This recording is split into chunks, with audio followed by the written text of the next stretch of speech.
Since Jacob coming in, Amar Selassie and his wife. R.I.P. His wife, Sister Gad, Avril Gad, from the House of California. This is Jacob coming in here. There's some little clips before I start, you know? Yeah, respect.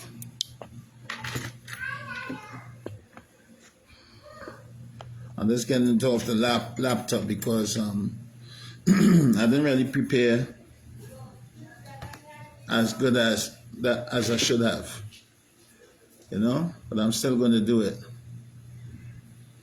All right, so let's go, you know.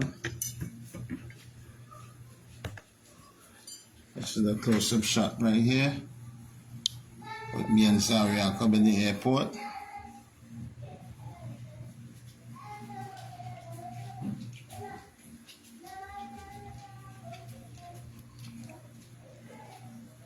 As you well know, Zaria here is Haile Selassie grandson, heir to the throne. Yeah. So let's keep moving.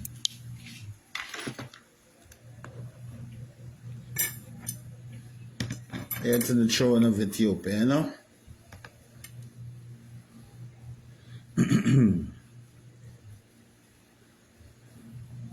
Let me show you the clip. You know, we have the Bobo Shanti, we have, you know, 12 Tribe of Israel, Maya Bingi.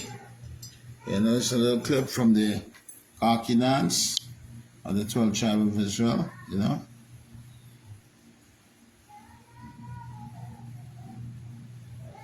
Enough nice and still, you know.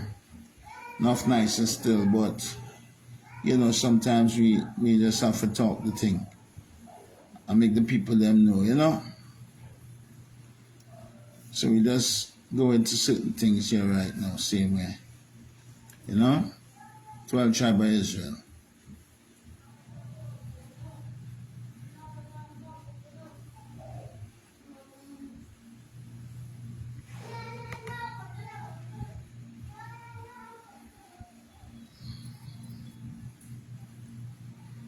This was the Khaki dance, Port of Spain, Trinidad.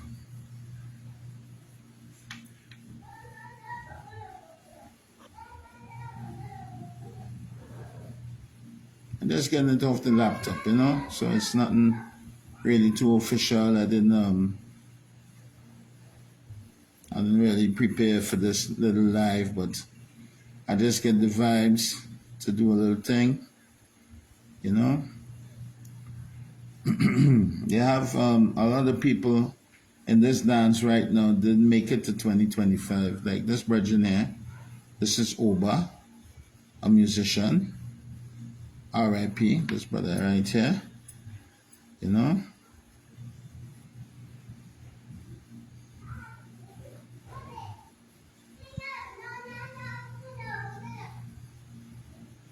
It's not nice and same way, you know. I like the togetherness. That's what I like.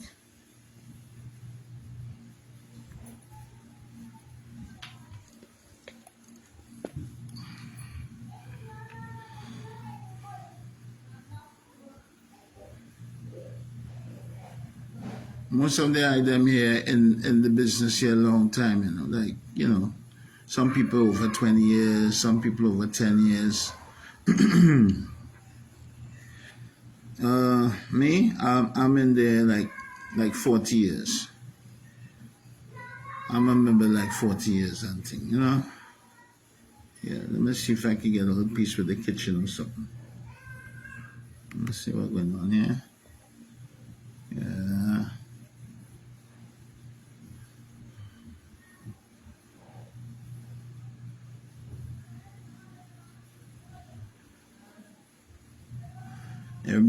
Everyone come out militant, you know? People from all over the world. You got Jamaicans there, people from England, people from Canada, you know. Enough nice and same way. You have a lot of brethren here I don't see for a long while, you know. So it's good to look back the thing. But I have about 3 hours and a half of this dance on a DVD. Look, this brother here too, Reuben, R.I.P. You know, rest in power.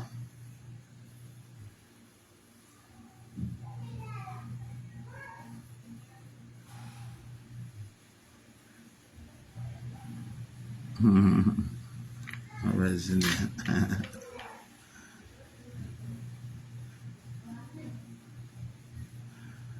So it goes so. See? Yeah, man. Let's give it some little clips before I start still.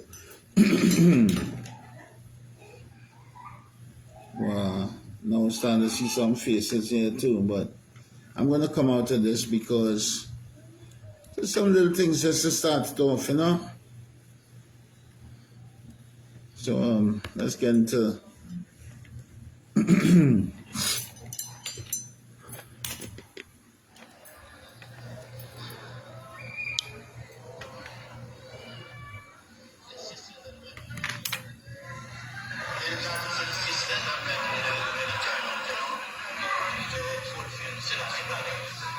this is the Prophet God, man.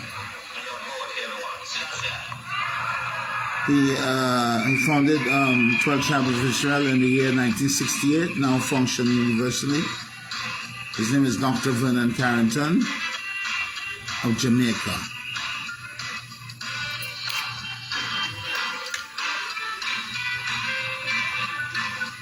He did a few songs, you know, and this is one of them.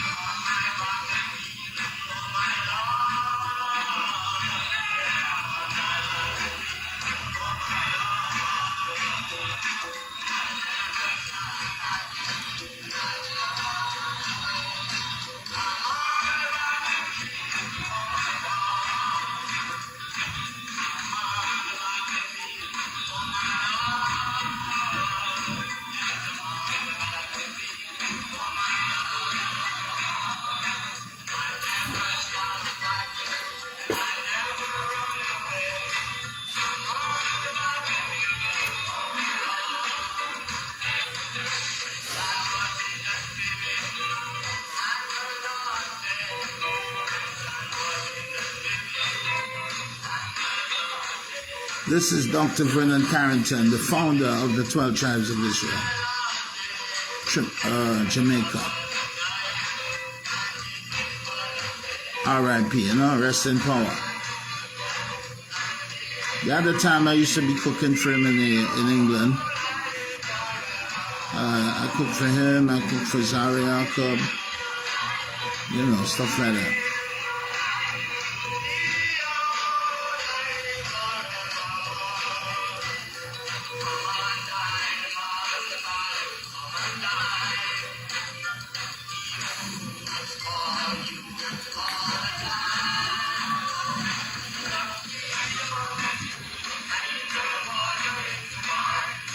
This is at the HQ in New York.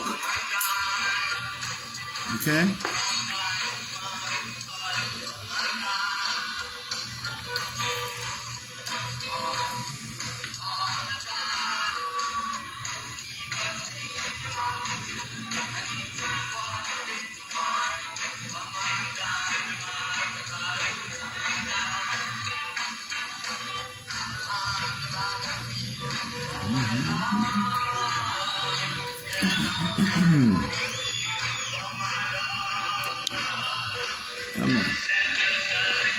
That's goodness still. Goodness still. Alright? So I'm coming out of this a little bit. You know.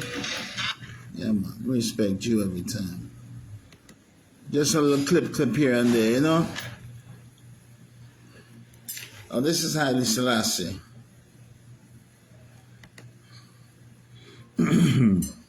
I think this is one of his final pictures right here, final photos. Yeah. This is HAILE SELASSIE, 1975. They had a lot of rumors about his death. They said one say he was strangled and all his bones were broken up. He was buried under the toilet.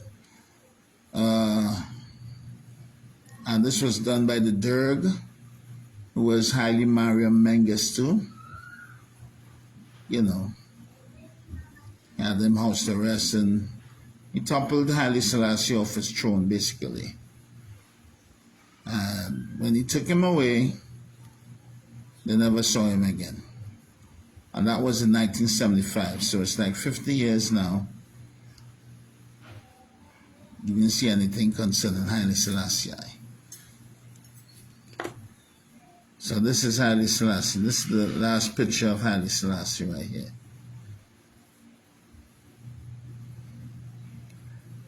His eyes look a little disturbed there, you know. Because the people of Ethiopia really had a lot of little allegations and stuff and certain things to say about him and stuff like that. And we'll get into that soon. Alright? You get everything here, man. You know?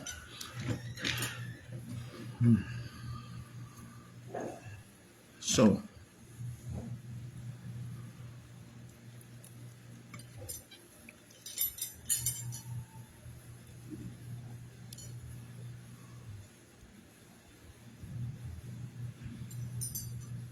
now Haile Selassie was married. He was married to this lady right here. Okay. Let me just go up a little bit. Her name is Waziro Altayek. Was the Emperor Haile Selassie's first wife. So he was married more than once. Okay? This was his first wife. They married during his time as governor of Sidamo province, and she died giving birth to their daughter. So Haile Selassie's wife died, but I think that the daughter lived. I'm not sure. I can't say that, but I think the daughter lives still. All right. Down here it says she was the first wife of Haile Selassie, then known as Rastafari. And at that time, he was known as Tafari Makunen. They married while he was governor of Sidamo province. Their only child together was Princess Roman Work. She was born from the union, sadly. Waziro Altayek died during childbirth. Okay, just a little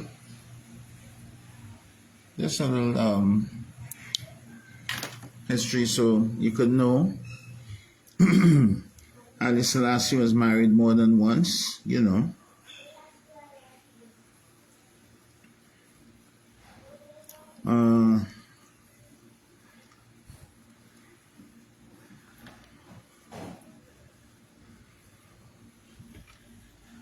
This is Haile Selassie's second wife. I'm just going to buff it up a little bit, blow it up a little bit. Right, so that's it right there. Let me zoom it in. Right? That's his second wife. Her name is Empress Menen Asfa. Yeah? Azara Menen. Okay? So we're going to read a little something here off of Google. Yes, that's correct. Before marrying Haile Selassie, Empress Menen Asfa had been married twice before. Right? Twice before Empress Menen was married. She married the first time, it's not here, but I have the documents. She was married first at 11 years old.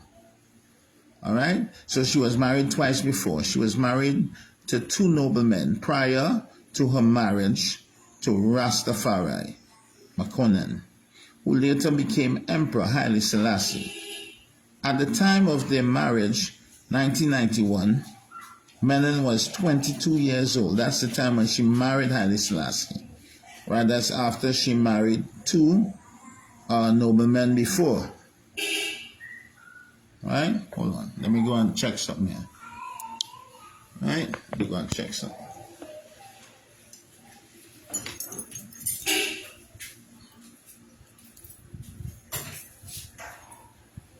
Bring on hold me.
Right now, you know, on my life, you know, I can't remember where I rest my money, you know.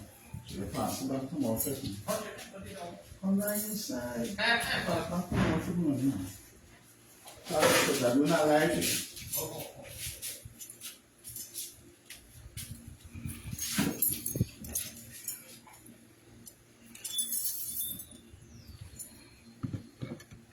Yeah, somebody came to me there, so I had to deal with it, right?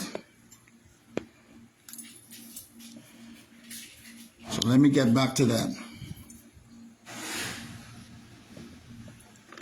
Yes, that's correct. Before marrying Haile Selassie, Empress Menen Asfaw had been married twice before. That's Empress Menen.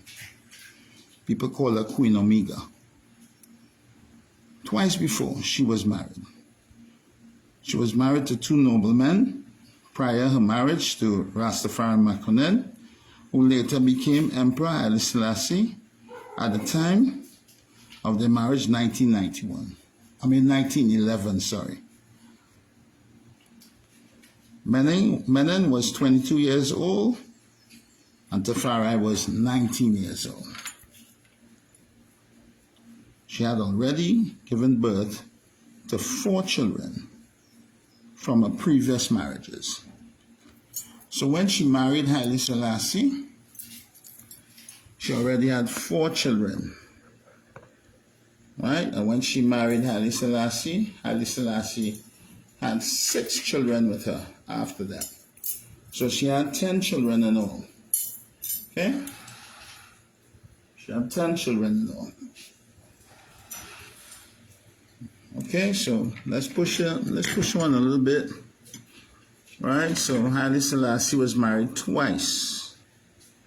And Empress Menen was married twice. But really and truly, she had another person that she was that was arranged for her to get married again, but that didn't come true. So she really had 3 males before she met Haile Selassie, but the third one, it just didn't come true. Okay? That was another nobleman. All right? And then Haile Selassie came through, and they sealed up with their marriage. Okay? So let's get down a little bit. Let's examine this Queen of Sheba a little bit, because Emperor Menelik claims that he came from the line of the Queen of Sheba. And this is even, this little story here is even in the Cabranigas, right?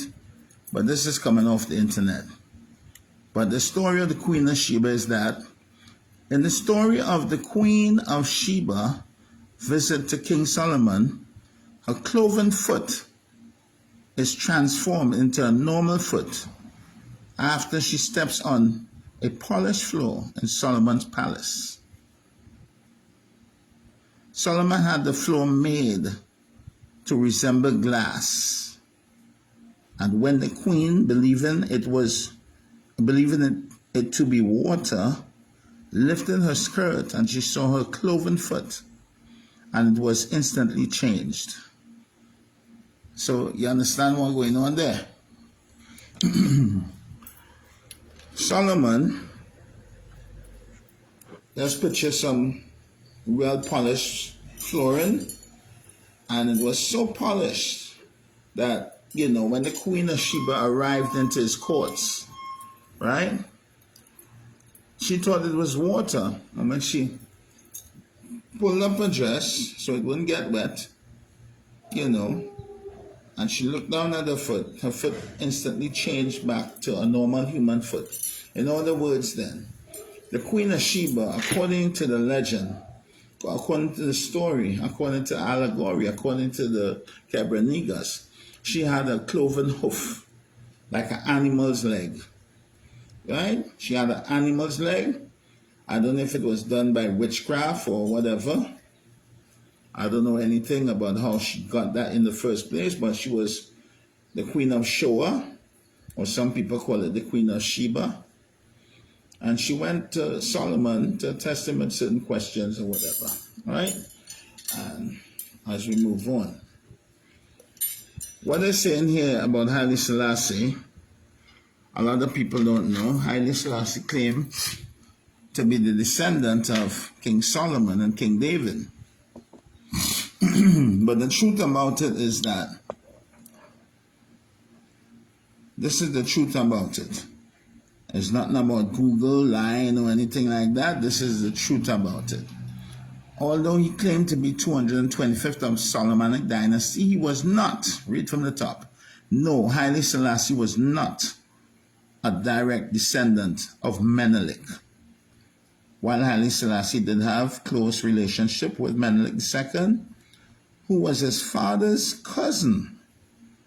You know, because Menelik had a daughter called Zedetu, and she died mysteriously after 1 or 2 days after she sat on the throne, because Menelik didn't have no male heir. You understand? Menelik didn't have no male heir. The rumor of her death is that she was poisoned.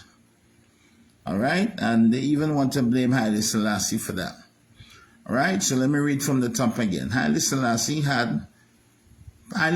was not a direct descendant of Emperor Menelik, while Haile Selassie did have a close relationship with Menelik II, who was his father's cousin, and took the young Tafari Haile Selassie under his wing after his father's death, he was Ras Makonnen, right, as you well know. He was not the direct line of succession of Menelik. So you know what that means? He was not the direct line of Solomon and David, as Menelik claimed to be. Haile Selassie was not the direct line of Solomon and David. Okay? So Menelik, from right here, Menelik did not have any sons, and his grandson Lijasu was initially appointed as emperor. Right? And Menelik, Lijasu was appointed initially, right, after Emperor Menelik II's death. It was only later, after Lijasu's controversial reign, that Haile Selassie became regent and heir apparent, eventually ascending to the throne. Okay? You know that didn't happen just so. He didn't ascend it. You see that word controversial? They actually had war in the battleground. All right? Where Lijasu was imprisoned and all that. He even escaped, and he was re-imprisoned again. He was imprisoned again by Haile Selassie. They had war for the throne. Nobody don't want to give up the throne just like that, you know. So they had war for the throne. And Selassie wanted that power, you know? He wanted that power. He wanted that power. He wanted to be, you know, the top man. So his plight was like, oh, this is the Christian throne. And Little Jesse was said to be more fond of being a Muslim. Or he followed the Islamic faith. You know what I'm saying? So, what am I going to do right now? I'm going to play a little document with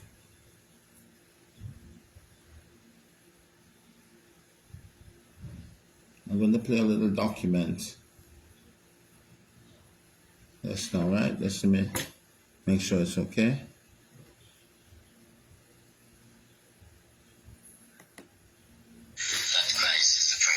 Right, hold on. I just want to give it correctly. All right, I'm going to play a little document here with Dr. Vernon Carrington saying something. Dr. Vernon Carrington, the founder of the 12 Tribes of Israel, 1968. And you know the 12 Tribes of Israel spread universally, you know, to a few countries in the world, even way down in New Zealand, America, Canada, England, Cayman Islands, Barbados, Jamaica, where it started, Grenada, Tobago, Trinidad, you know what I'm saying? So this is Dr. Vernon Carrington going to let you know something. What he's going to let you to know here is that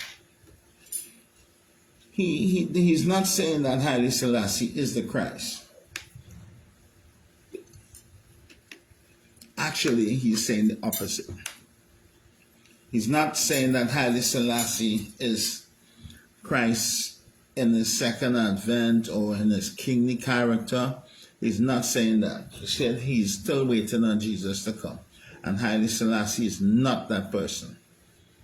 In other words then, Dr. Vernon Carrington, the prophet of the 12 Tribes of Israel, has denied Haile Selassie being the Christ. Listen to him perfectly. And I know his voice. I know this is his voice. I've been in Jamaica.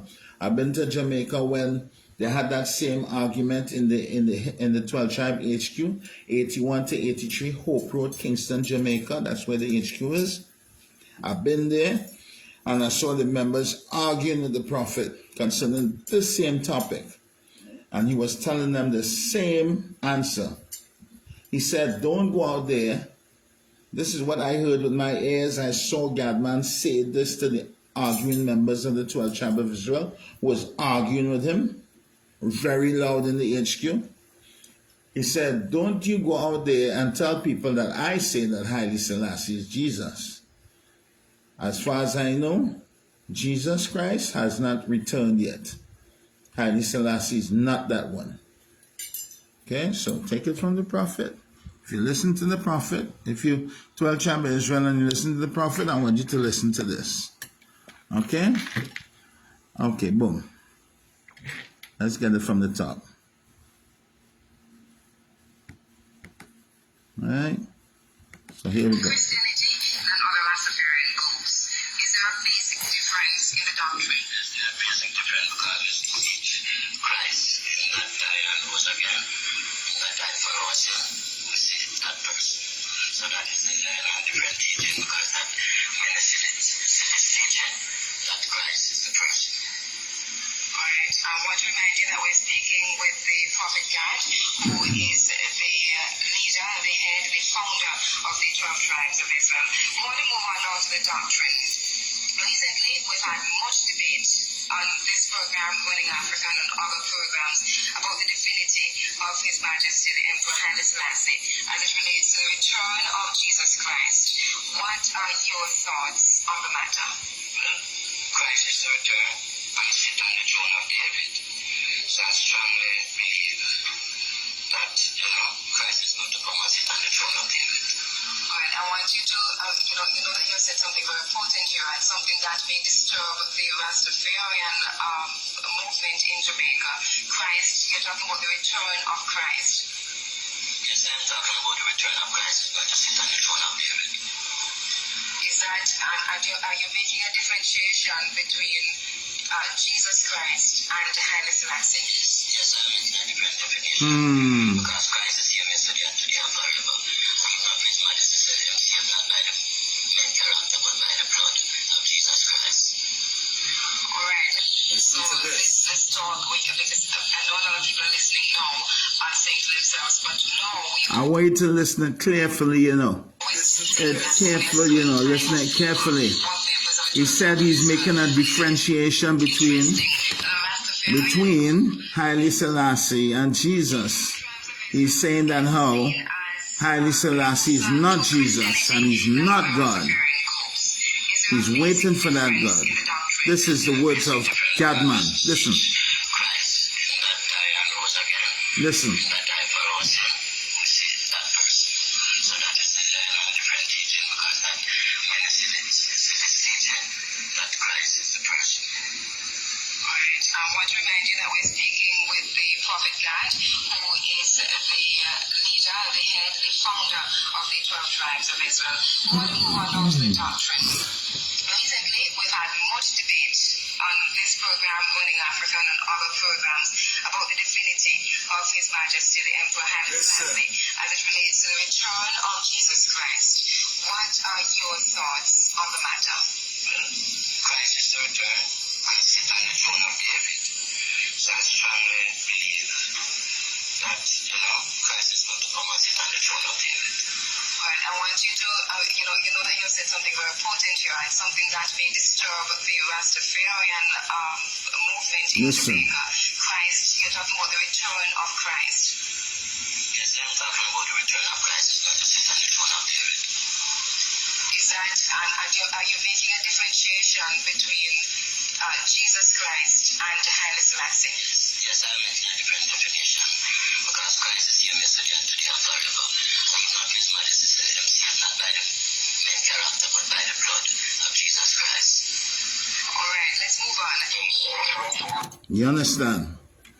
So you understand what he just said there. All right? I hope you understand what he just said there. What Dr. Vernon Carrington actually did just now on his interview, he actually denied Haile Selassie as being the Christ, or Christ in his kingly character, as written in Revelation chapter 5, verse 5 in Revelation, okay? And he said that Jesus did not come back yet. You know, he didn't come forward yet then. All right? I just want you to hear what the God-man is saying, because this is, you know, because, you know, even the greeting says something else in the 12th tribe of Israel, because the greeting saying, greetings in that divine name of our Lord and precious Savior Jesus Christ, who has revealed himself in the personality of his Imperial Majesty, Haile Selassie, King of Kings, Lord of Lords, and Shaman True, elect of himself, light in the world, might and power of the Trinity, the root of David, you know? So it's kind of like, you know, contradicting something there. Because Gadman said that Haile Selassie is not that Jesus, but the greetings in the 12th tribe of Israel is telling you that directly, that he is, that Haile Selassie came in the person of, of Jesus, you know. So, I don't know. It's mixed up right there. But I'm going to just move on. This is a little interview with Haile Selassie. So we had Dr. Vernon Carrington denying Haile Selassie to be that Jesus Christ in his kingly character, or that Jesus Christ in the second advent, or the second coming of Jesus. Dr. Vernon Carrington said that he's still waiting on that person. Okay? Now I have Haile Selassie himself admitting that he's not that Christ. He's not a God. And to add to that, he said he's mortal, which means then that he will die. Mortal means he will die. right? Mortality, mortal, that means to die. Immortal means then that's undying. You're not going to die, right? Haile Selassie said he's mortal, and Haile Selassie said he's not a deity, and he's not a god. But the other people down in Jamaica that worship him as a god, he said that, I told them don't do that. Haile Selassie said, don't do that. Don't do that. I'm not a god. Haile Selassie said, I am not a god. So why are the people down in Jamaica and in all these Rastafarian cults, right? Whether it's 12 tribes, whether it's Bobo Shanti, Naya Bingi, why people are praising Haile Selassie as a god? When Haile Selassie said at Expo 67 in Canada, I think the interviewer was Bill McLean, right? He said that I am not a deity, I am not a god, and I am mortal. But they have a people down in Jamaica that worship me like a god, and I told them don't do that. That's what he's so. Haile Selassie is not going to lie. He said he's not a god. So why are you going to worship him as a god? He's just mortal man. He said he's mortal. He will die. And he did die.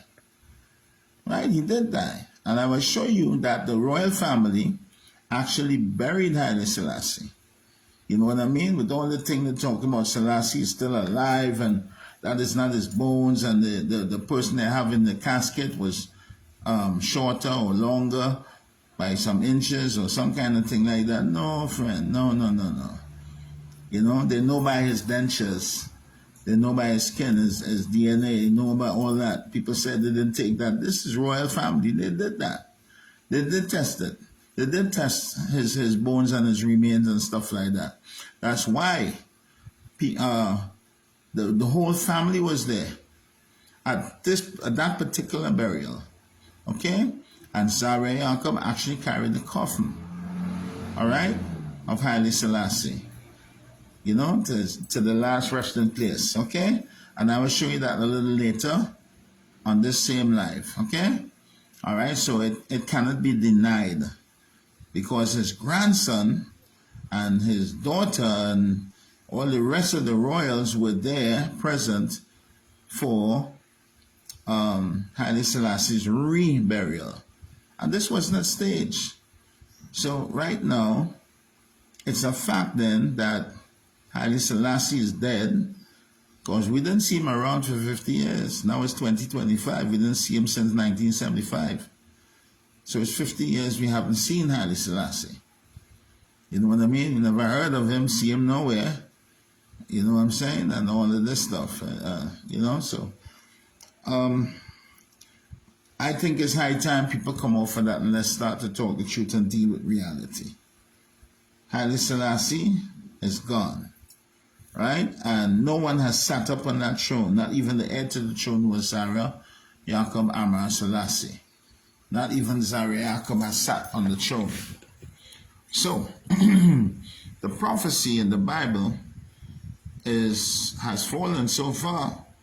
We're not hearing anything about anybody sitting up on the throne. I don't know who is ruling down in Ethiopia right now. But the Marxists, the coup that toppled Haile Selassie, they were financed by the Soviet Union. Like how people is praising Putin right now because he didn't take part in the transatlantic slave trade and all that. He didn't take part in the transatlantic slave trade. Okay, well, I'll tell you what Putin and the rest of the Soviet Union did, right? They gave Haile Mariam Mengistu $13 billion, right? To form a coup, a little army and topple Haile Selassie. And that's exactly what they did, right? And it happened, I think they really did kill Haile Selassie and buried him under a toilet. When they dug it up, because you have the videos of him being dug up here. Yeah, we have the videos. I'm not just saying something like that. I might show you it. or I might show you a piece of it, right? I might show you a piece of it, but you see the bones. But all the bones throughout Haile Selassie's body is broken, huh? They broke up all his bones and everything. They mash him up. You know what I'm saying? And Haile Selassie warned you guys that he is just mortal man. All right? What they did this for? They had a lot of allegations, you know, that he was banking his money in the Swiss bank, and you know, he starved certain people while he lived lavishly, feeding the lions out of golden platters, his pet lions, and feeding his dog and his lion's steak and all this kind of stuff. About he had I think it's his 80th birthday party, where he spent $35 million for a party, where he invited all his European friends. And the only black people in that party, his birthday party, was like his family, a couple of friends, the butlers, the waiters, and the cooks. But it was more filled with Caucasoid people from Europe and England, and you know, his friends, you know. So let's listen to this little clip here with Haile Selassie when he said that he's mortal. He said that he's mortal, which means that he will die. He said he's not a god. He said there's some people down in Jamaica, they say that I'm a god. He said, I told them not to do that. I told them not to do that. He said, I'm not a god, I'm not a deity, I am mortal. So I don't know why people trying to make Haile Selassie more than what he is. He have told you already he's not a god. So if you praising Haile Selassie, when Haile Selassie tell you he's not a god, you're going the wrong way. Okay? So listen to this.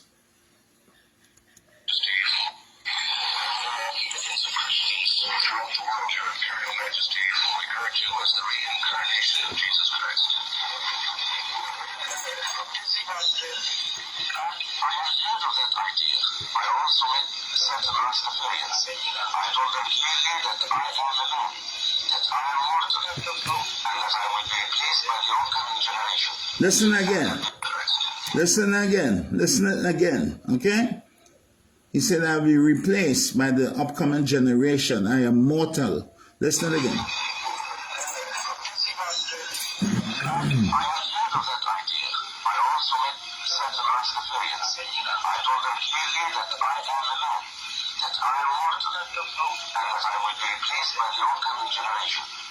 And that they should never make a mistake in assuming the opportunity that a human being is emanating from a dead. You hear that? Well, surely you hear that? I want you to listen carefully. Haile Selassie is making a differentiation between him and being the Christ, or even God, or even a deity. And he's also saying here that he is mortal. Okay? So I want you to listen to this little piece here. It's coming from Expo 67, Canada. He said this at Expo 67, Canada. This is a live broadcast.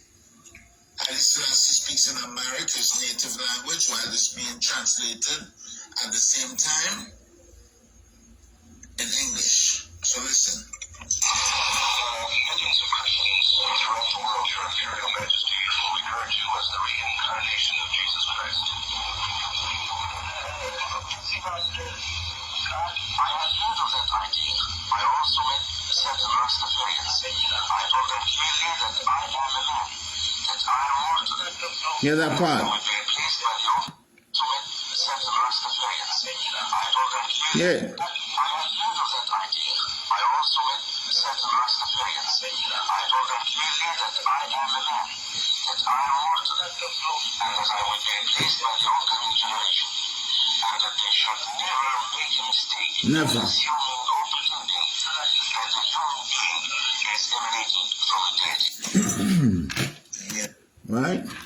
So what is happening is that my people always looking for a hero, you know? And they feel that Haile Selassie is that hero. Okay? They're always looking for somebody to praise, when they should really look from the inside out, not the outside in. You want to find God? Go within and connect yourself to everything.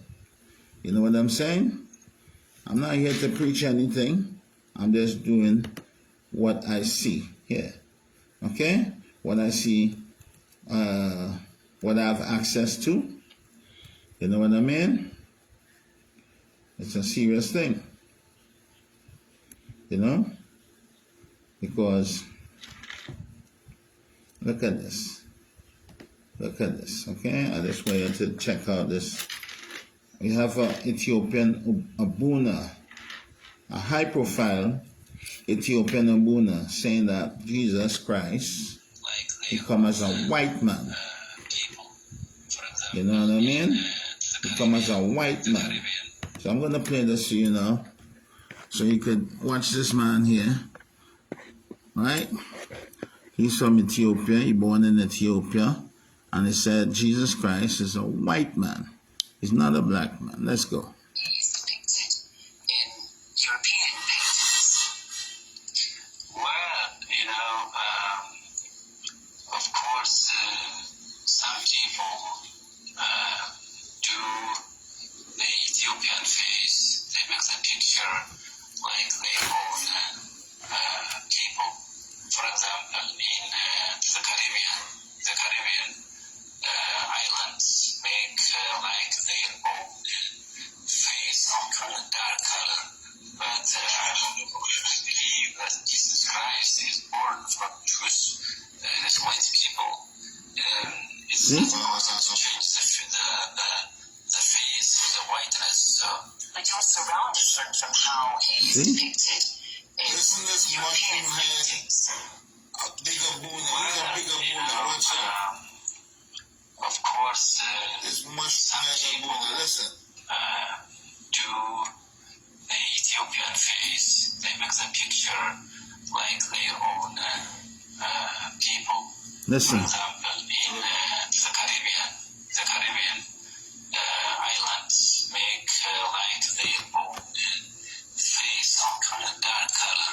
But I believe that Jesus Christ is born from Jews, as white people. White people. It's not important to change the face, the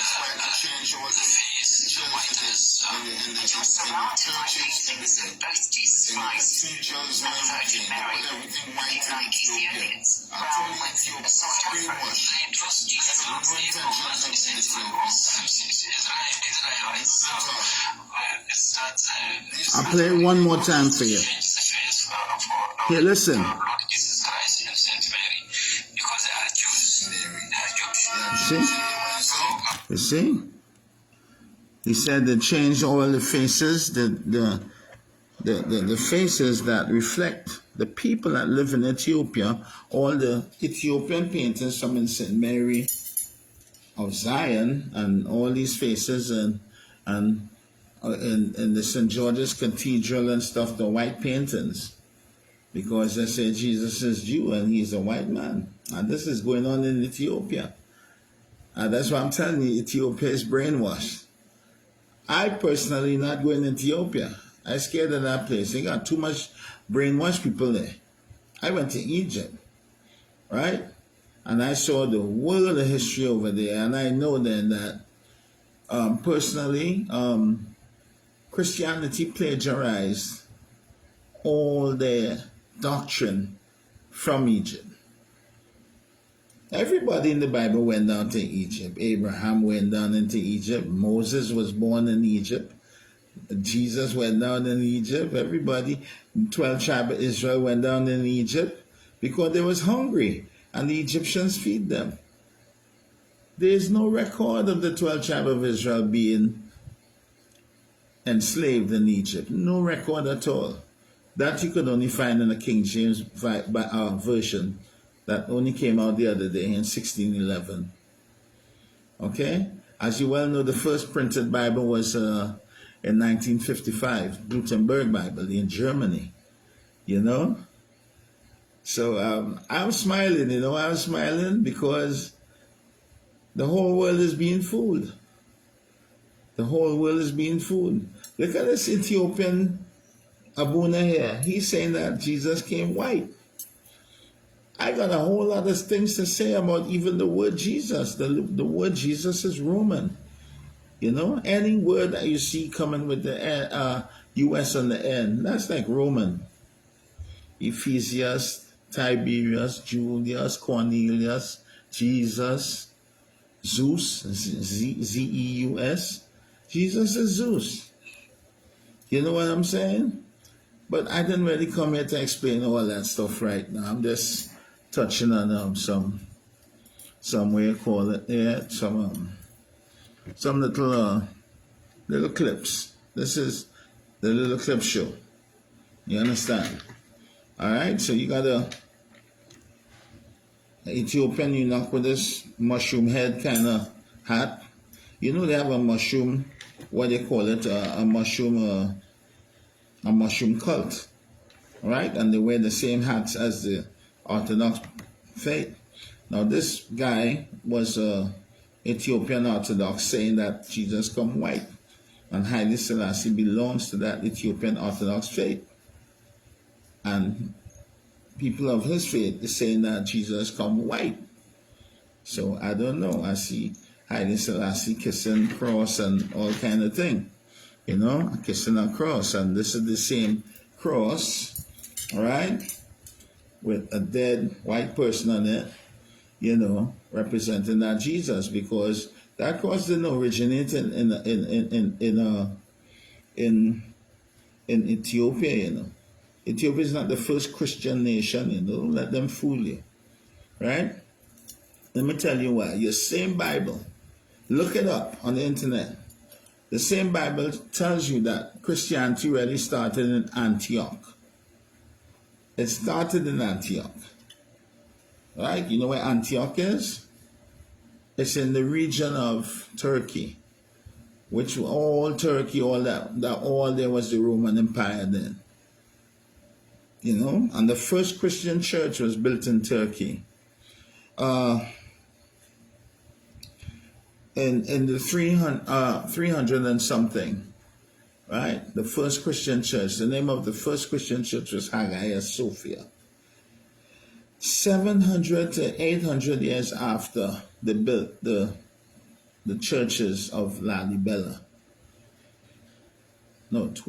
700 years after they built the first church in Turkey, which was Hagia Sophia, showing you that these Caucasian people are the ones that started off this Christian thing. You know what I mean? But the first people to be called Christian in the Bible was the people of Antioch. Look it up. Ethiopia was not even Christian then. I will show you why. When you go to Acts of the Apostles chapter 8, right, you will see where the Ethiopian eunuch went to Jerusalem, and on his way back he was riding in his chariot reading the book of Isaiah, and he just bucked up on one of the apostles, who was Philip, and Philip asked him, do you know where you're reading? He said, no. Explain it to me, you know. And he told him, well, what you're reading is the part was saying that Jesus is the Son of God. He asked him if you believe. And he said, all right, let's. And then some water appeared before them. He said, come, let me baptize you. And when he baptized him in the water and stuff, he went back to Ethiopia rejoicing.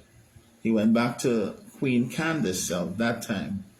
You know, that's in the Bible, huh? Now, the other part that's showing that Christianity was not, you know, indigenous to Ethiopia. We can look at real history now. Not Philip and the eunuch now. But let's deal with history outside of that King James book, right? Because it tends to mislead you, right? that Christianity came into Ethiopia from Frumentius. Now you can look up this on Google. Frumentius, Frumentious, right? Frumentius and King Izana, king of Oxum. Okay, so you can look up that Christianity came by means of Frumentius and King Izana, king of Oxum. Okay, look it up. I'm not here to really indoctrinate anybody. I don't want you to believe anything that I say. Just do your research. Okay? I got one more year to be 60 years old. I'm 59. Right? And I've been doing research since I was about 16 or 17. 16 or 17, I had a book. I had the biographies. I had my C.I. Scofield Bible. I had the Unity Metaphysical Bible. I had all those little books and stuff with HAILE SELASSIE and stuff like that. But I had a book that I never seen nobody with. I had a book that I never seen nobody with. That I bought. And this was a little book that was it was selling in a bookstore. It wasn't an official store. It was what do you call it, like a pawn shop, like a pawn shop. But it had books in the pawn shop, in a big box. And I looked it through and I see a book called The Lion by the Tail. The Lion by the Tail. The Italian-Abyssinian War. You all try and get that book. You will learn a lot. You will learn so much you wouldn't believe. That book, they don't even want to print that book again. They tell you all about the wars and the war and what happened during the war and all this kind of stuff. You see a lot of stuff in there. I don't want to tell you what's in there. Do your research. Okay? So let me show you some of these pictures that is in the Garima Gospels. Now they said the Garima Gospel is the oldest Bible in the world. Let me explain that before I start. Right? They said that it's the oldest Bible in the world, the Ethiopian Bible. That's untrue. How it could be the oldest Bible in the world and Ethiopia adopted Christianity in the 4th century? Right? It was translated from Greek to Ge'ez. The Bible was received by the Ethiopians in the 5th century, and the translation handwritten, right? It took them until like the 8th century until they had the full book, right? The full book that they call the Garima, which is the Ethiopian Bible. And then they started to publish it differently, right? So I'm just saying, they got it from Greece, right? And all the Greek people and the Roman people, they're the same people to me, okay? The Greeks and the Romans, according to the Bible, in the footnotes, in the book of Obadiah, in the C.I. Scofield reference, in the footnotes, you will see that the Greeks and the Romans, they are one. They're the same people. Okay? Edomites. All right? Esau, Edomites. All right? That's if you believe in the story of Esau and Jacob. All right? And how Esau will war Jacob from the womb. Okay?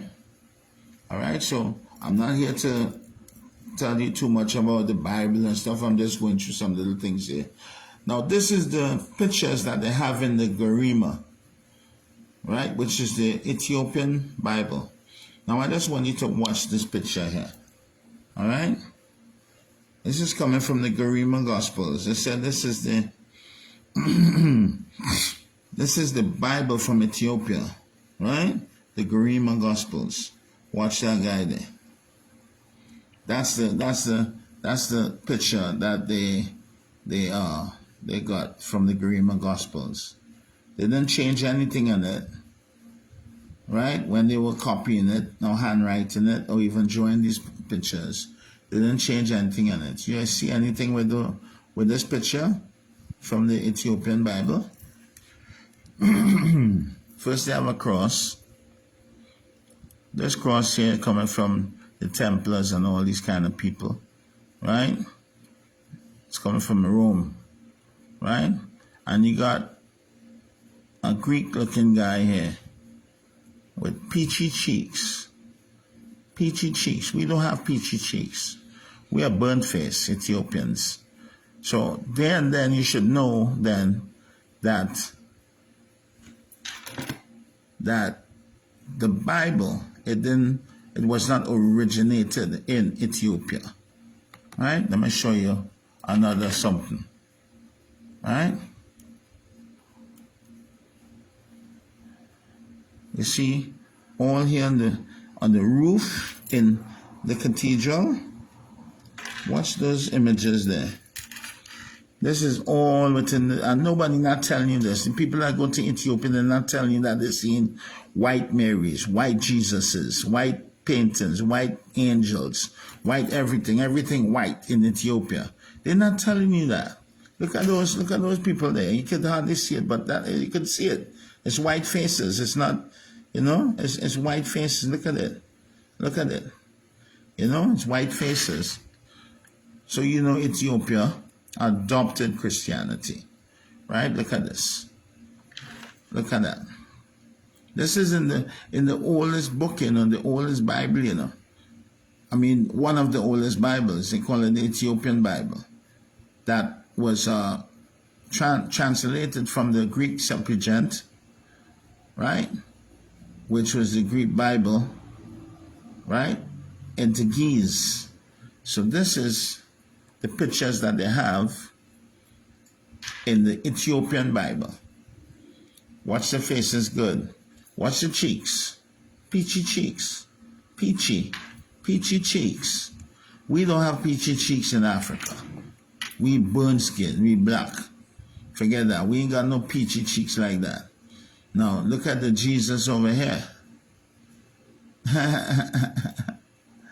And you telling me that Ethiopia was not being brainwashed? Look at that. Total brainwashing. Total brainwashing. You got a white Mary, I don't know, Mary Magdalene, I don't know who that is. And look at Jesus though. It's a white boy. A white boy with a little kind of skirt on. You see? What is that? Piece of something there. Or they beat off your pants or something. This is crazy. And this is what the Ethiopians praising. Okay? Alright? They're trying to tell you that's the oldest version of the Bible. But those are the actual pictures that are, and they have a whole lot more. It's just that I just show you two little things there. I don't want to get into it too much, you know what I'm saying? But this is what the Orthodox Church and all these people in them do. This is what they do. All right? Let me just show you a little picture to the top. We have Haile Selassie. All right? We have Haile Selassie kissing a cross. Let me see if I could find that picture. I don't know. There have a lot of people that maybe have seen this picture, but I have this picture really questionable. It's really questionable. Look at this little thing here before I move on, because I just stumbled in it. No, the Ethiopian Bible is not older than the Codex Sinaiticus. The Codex Sinaiticus is the oldest known manuscript of the Christian Bible, and it dates back to the 4th century CE. The Ethiopian Bible was introduced to Ethiopia in the Middle Ages. Thank you very much. I told you that. That's why the emperor said, we in Ethiopia, what he said? He said, we in Ethiopia have one of the oldest Bibles. He never said the oldest Bible. And this is where enough of the dread them is get tapping and they talk about, yeah, we have the oldest Bible. Read it again what the emperor said. The emperor said, we in Ethiopia have one of the oldest Bible. Yeah, Selassie, say, uno have one of the oldest Bible. Stop lying on the man. And never tell you say him have Ethiopia have the oldest Bible, and never tell you say him God either. Them say he's not a God.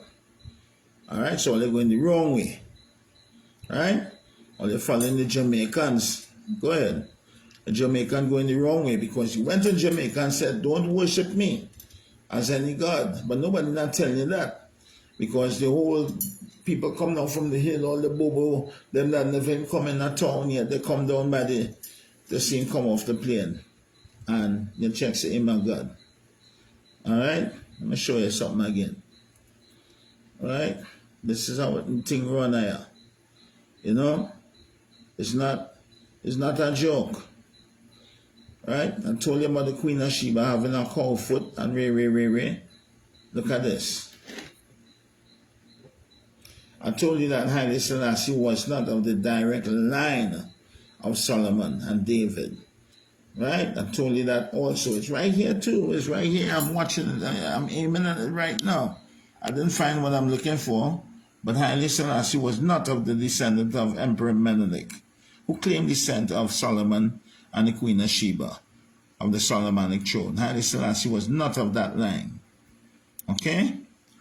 Haile Selassie's mother was Yemishibet. If you do your homework, Yemishibet, and she was of Omoro tribe. She was of Omoro. She was an Omoro, and his father was Amhara. Right? So it's a little mixture right there.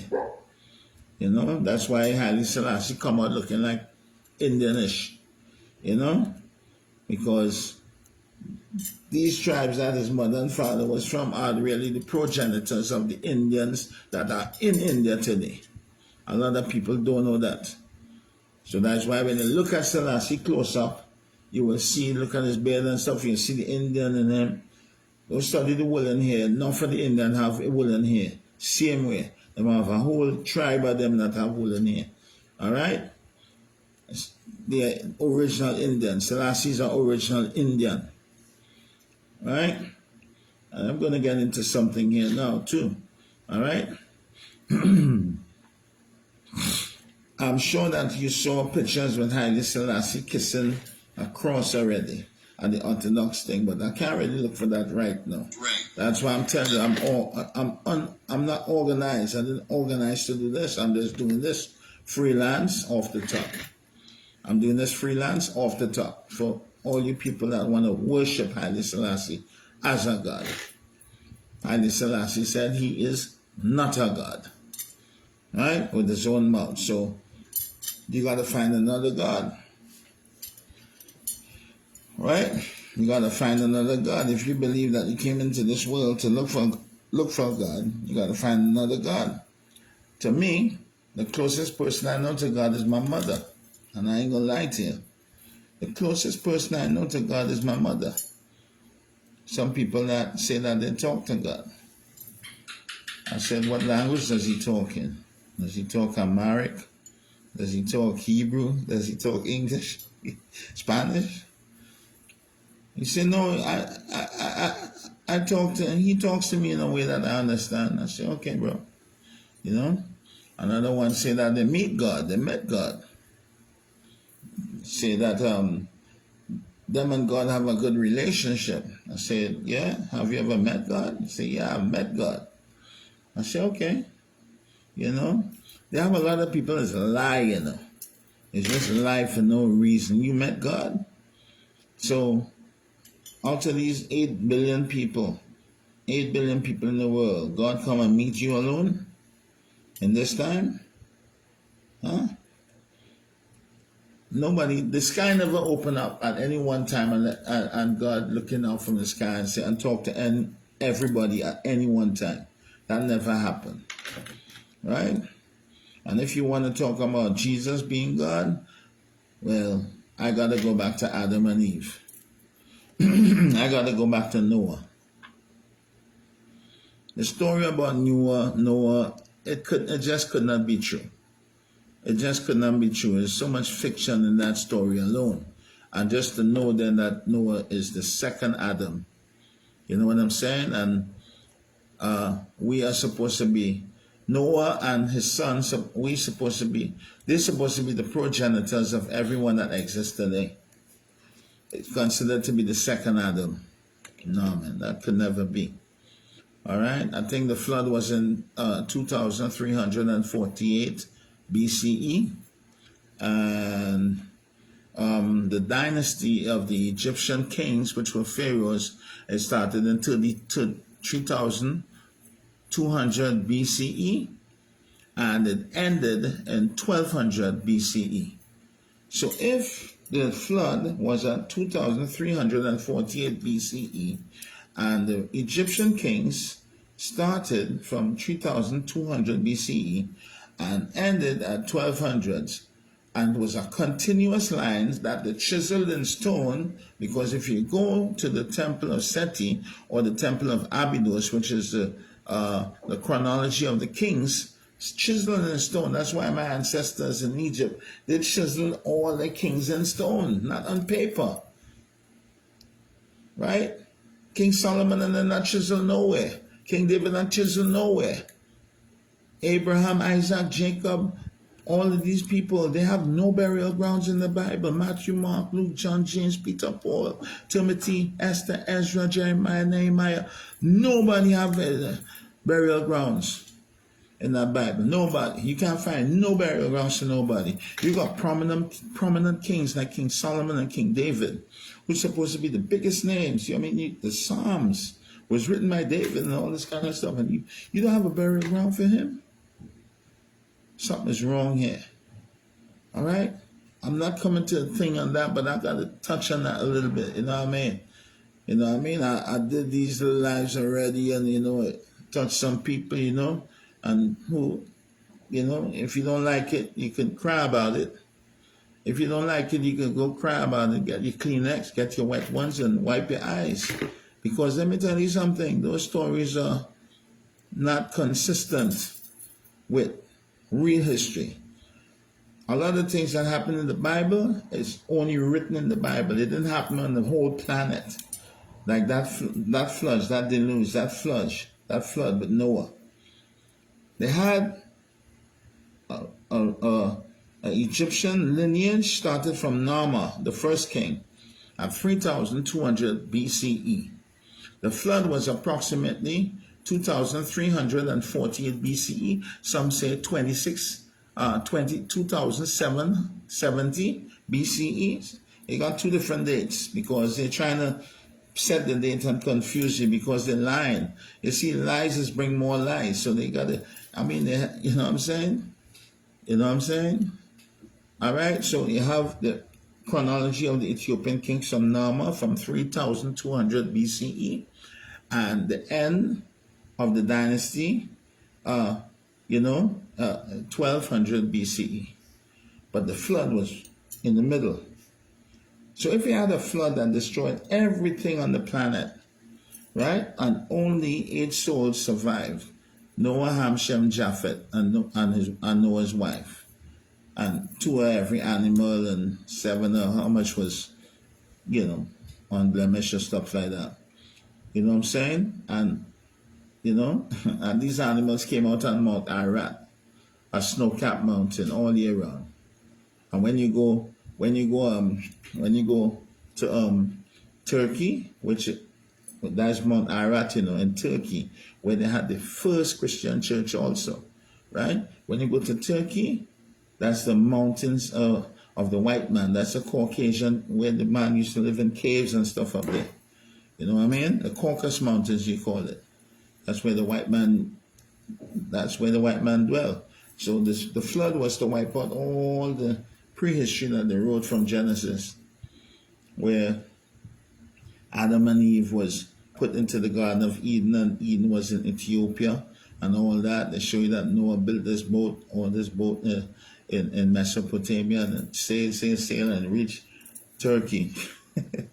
And all the animals come out in Turkey, but you can't find those animals today in Turkey. No. You can only find some of them in a zoo. You can't find them because if they came out the boat in Turkey, those animals are supposed to be indigenous to Turkey, but you still find 90% or 85% of all the animals in Africa. In Africa, we have the dominant gene for all the species of animals. You know what I'm saying? I'm just saying, it's just not making sense. So if you're saying that the Bible is God's word, wow, I'm telling you, it came from the white people, Yeah, that Bible was written by them white people. Listen, Matthew, Mark, Luke, John, James, Peter, Paul, Timothy. Yeah, Timothy, James, Paul, Luke. According to, you don't see that the whole New Testament is like letters written to places in, Europe. Thyatira, Philadelphia, Ephesus. All these places are in Europe. It's in Europe. It's not even in Africa. It had nothing to do with Africa. And all the names that you got, Matthew, Mark, Luke, John, James, Peter, Paul, Timothy, Luke. All those are like, I don't know, there's English names or something. And English is German. English, the language, English is German. Right? So you got to do your research. I'm done with that. I'm tired preaching to you believers. Because if you believe something, that means you don't know it. It's not knowing better than belief. Let me tell you what belief is. Belief is something you do when you do not know. Let me repeat myself. Belief is something that you do when you do not know. Yeah, man. I'm telling you want to hear some hardcore stuff? Go and check out General Seti too. He be talking some stuff too, real tough stuff, right? But I want you to check this out. I'm talking about Haile Selassie now, Bo. Let me show you something. You see this brother here? This white boy here? This white boy here is the one that put the crown on Haile Selassie's head. Right? It's supposed to be an Ethiopian. It's supposed to be an Ethiopian ceremony, the coronation.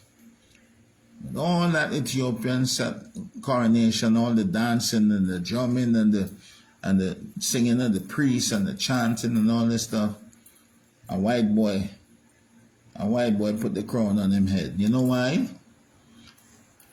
Because that is the Pope. Right?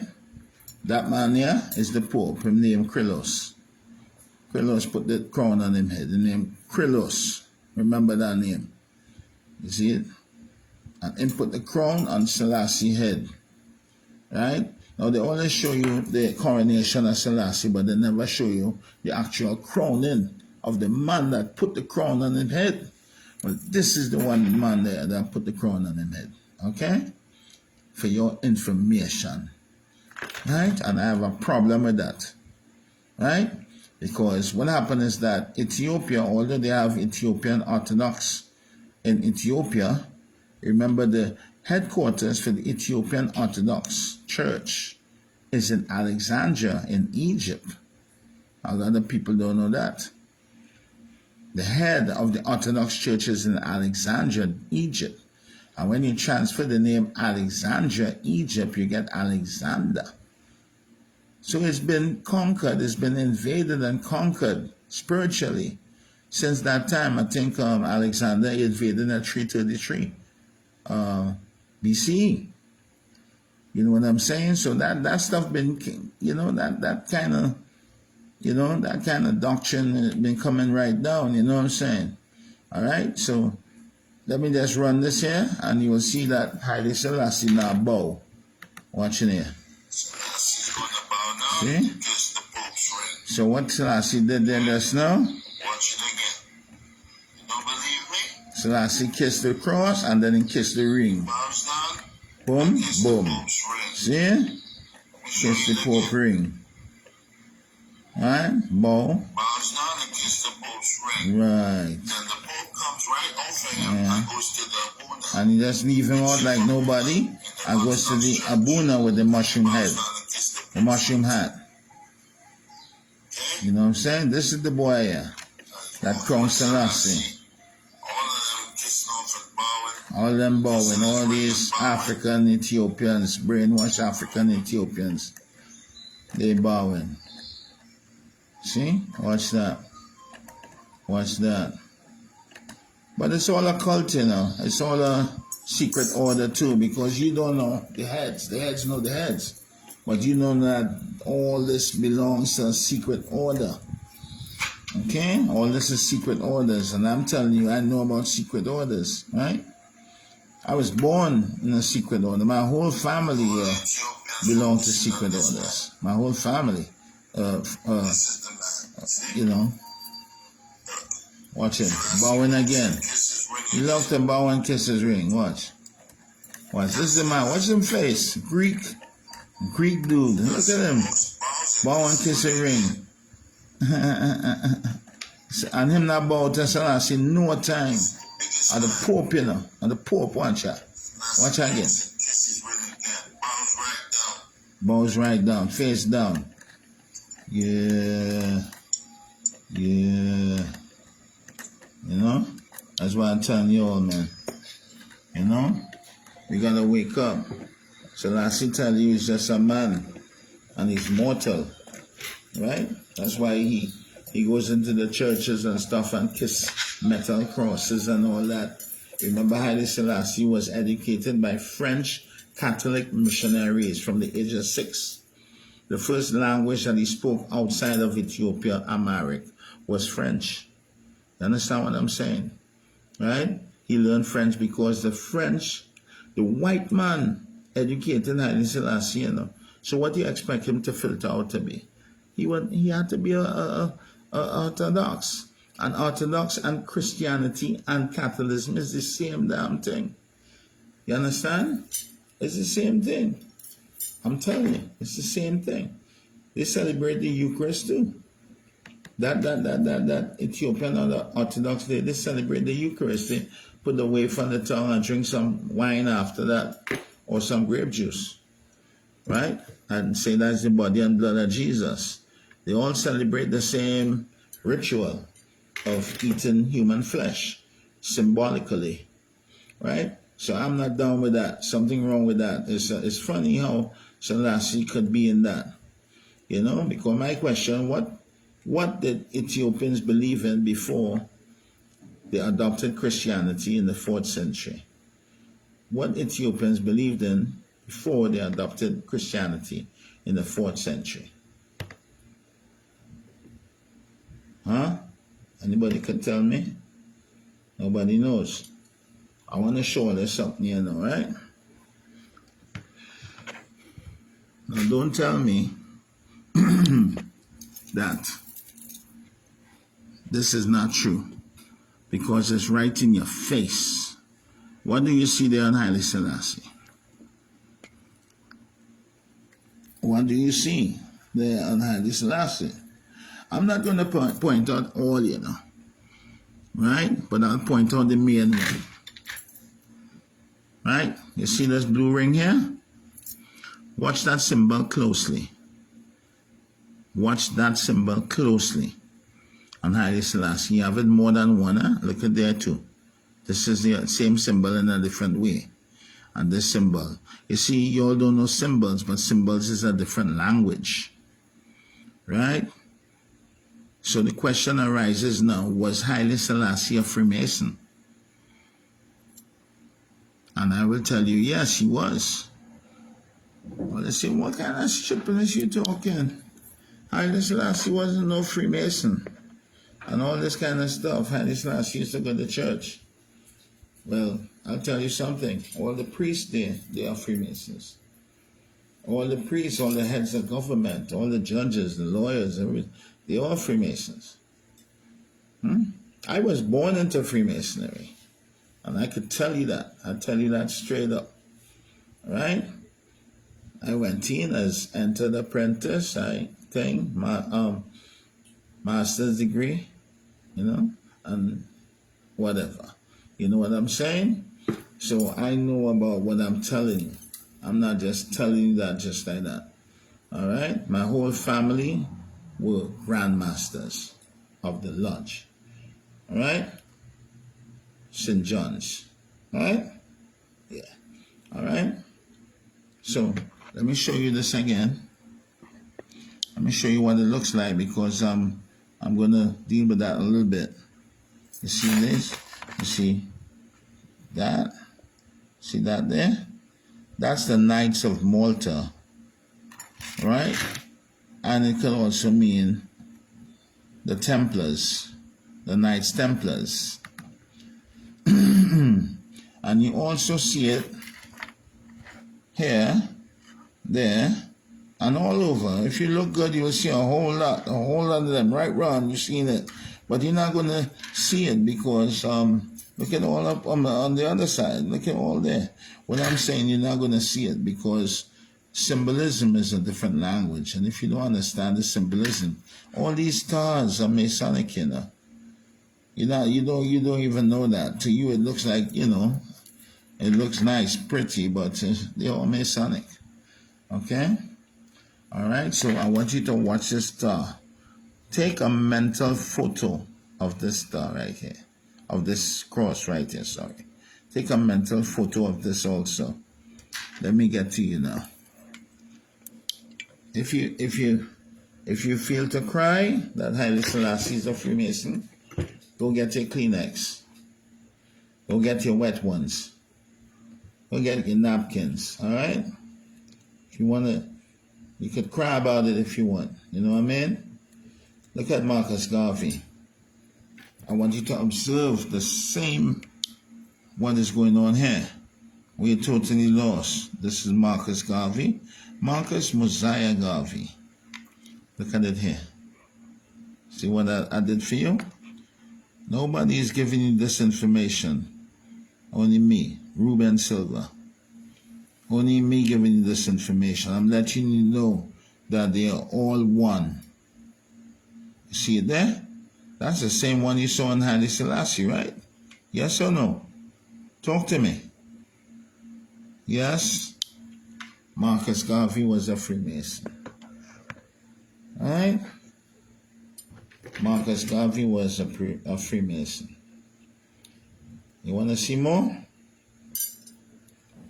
Look at this.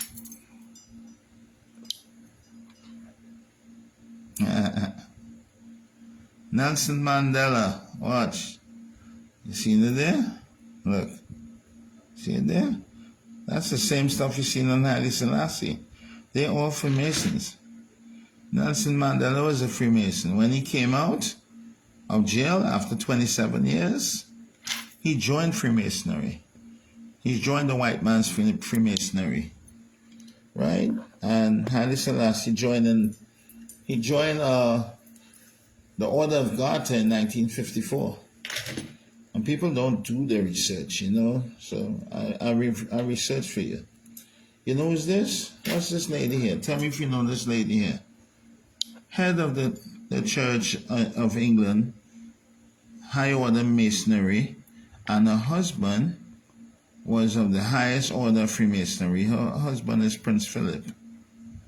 Yeah, I could show you some documents I have, but I don't have it lined up. But look at this. This is the same Freemasonic symbol right here.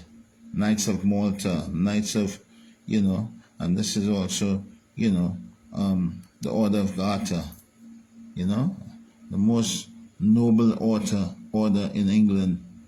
This is some serious stuff. This is some serious stuff because I don't want to say it. All right? Let me just leave it right there. I didn't come here for that. I'm not here now for that kind of thing, but I could make it real dread. Let me show you what you'll find in Wikipedia. Wikipedia, right? So this is let me show you what's up here, man. Let me show you what your internet's showing you, yeah? Look at this. Haile Selassie is wearing this. Nelson Mandela, the Queen of England, look what it says here. The Masonic Collection, Amazon UK. Look at that. Haile Selassie wearing that on his chain, on his medals on his chest. It shows you he's a Freemason. Look at this here. Remember this? On Mosaic Garvey, look. Vintage Masonic Order. In case you don't know. Alright? So people might need to tell you these things, but I need to tell you these things, you know? Right? Look at there again. That's on Haile Selassie. Right? Look at some of them down there. Some of them Cro-Magnon Neanderthals down there. The Knights of Malta, as I told you, that's the symbol of the Knights of Malta. These are the people that are going to your country and take it over. Take all your damn resources, bomb you up. You know, bomb you up and take your resources and take your country away from you. And this is what they've been doing. That's how come they're so rich today. Okay?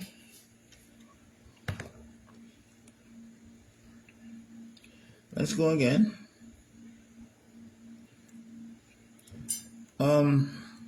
This a lot of people don't know this cross that Haile Selassie is saluting in front of right now. Right? This cross here is the Baphomet cross. Selassie and his entourage there is in front of the Baphomet cross, where Selassie is saluting in front of the Baphomet cross. Now, if you look good, you will also see that symbol on Haile Selassie. Okay? If you look good, I can't show you everything. You do some research now. I'm not lying on nobody, and I'm talking things that I don't know. Right? I'm not talking things that I don't know. Look at this here now. You see, this is the Prophet God, and this is Zara Jacob. Now, hidden under his hand there, you're not going to see it, but when you draw it close, you will see the thumb. I'm not going to tell you everything, I'm not allowed to, but that's the Freemasonic grip. Right? They are both Freemasons. This man here, Vernon Carrington, this man here, Zara Jacob Amar Selassie. The Freemasonic grip. You see it there? That's a Freemasonic handshake. Wow. So, you don't even know who you're praising. You don't even know who you're following, huh? Well, I will show you. I will show you. I will show you the truth. Right? I will show you the truth. Let me just show you what the internet telling you here. Right? No, I can't. I'm so scattered all about. I didn't plan to do this, but I'll still show it here. Right? If you think I'm joking, look at this. What the Google? This is Google. Yeah. Right? Look at this. Google. Haile Selassie are the first emperor of Ethiopia who was made Knight of the Order of Garter in 1954. Just I told you, 1954. He was made Knight. Right? He was made Knight. See that? This is his badge right here. Haile Selassie. They're revealing him on the internet.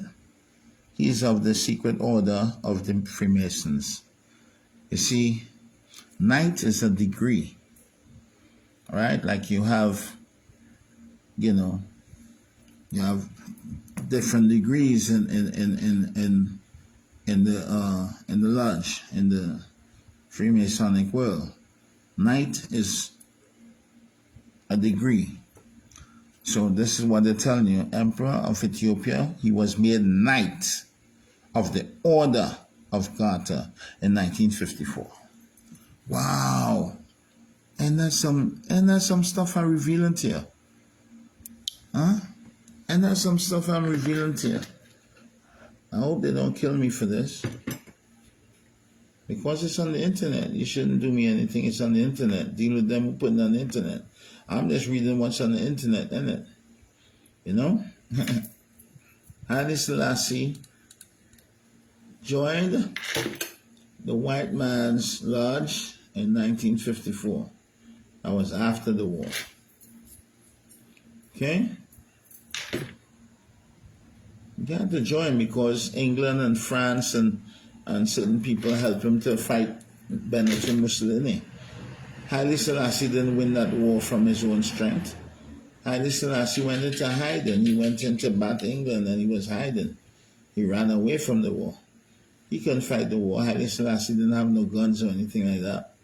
He didn't have no machine guns. Even Hitler, do your history, Hitler gave Haile Selassie guns and all.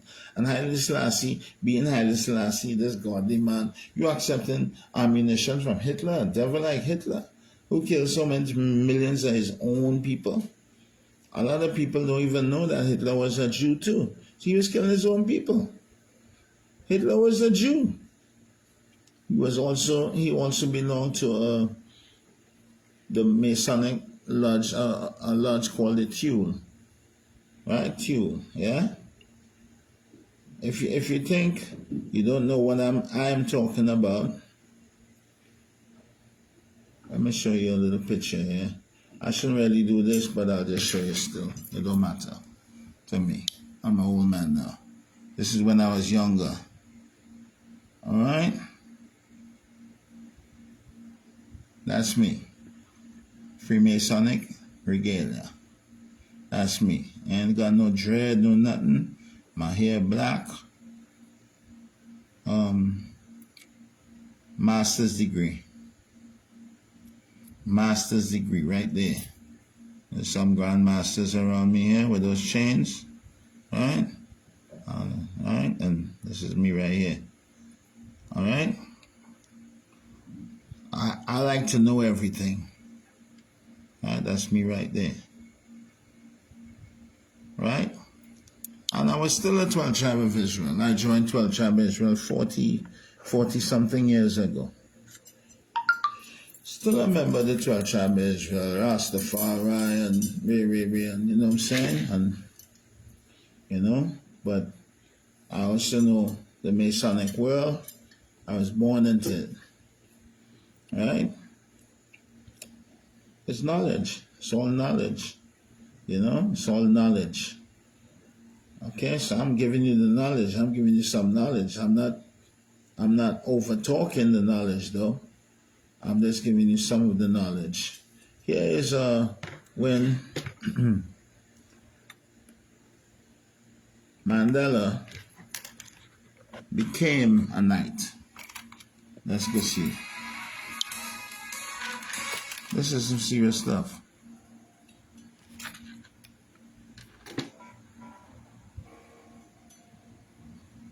Nelson Mandela received knighthood.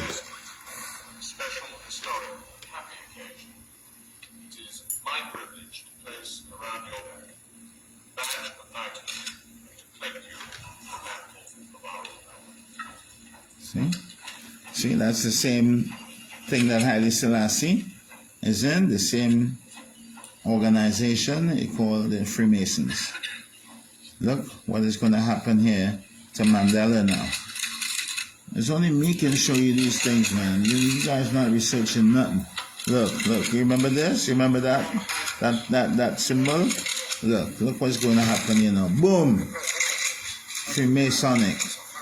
After 27 years, he had to bow to the same white people. Look around his neck. Look around his neck. Freemasonic. Look, same thing as Selassie. Same thing as Selassie. Come on. Come on. Let's go back a little bit. Let's see what's going on. Let's see what's going down. Let's see what's going down. Let's see what's up. Mandela Right? Look. Let's get it. Wow. You're officially a Freemason now. Right? Full-fledged Freemason. Okay? Alright, so they won't interfere with him again. They won't lock him up again. He okay now. See that? See it there? See that there? Look right there. Yeah. Full-fledged Freemasonry, you know? These are your leaders. They all one. And Selassie is not exempted.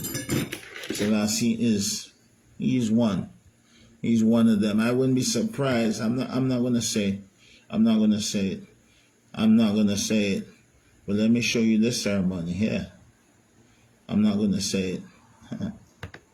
Let me show you this. This should teach you a lot.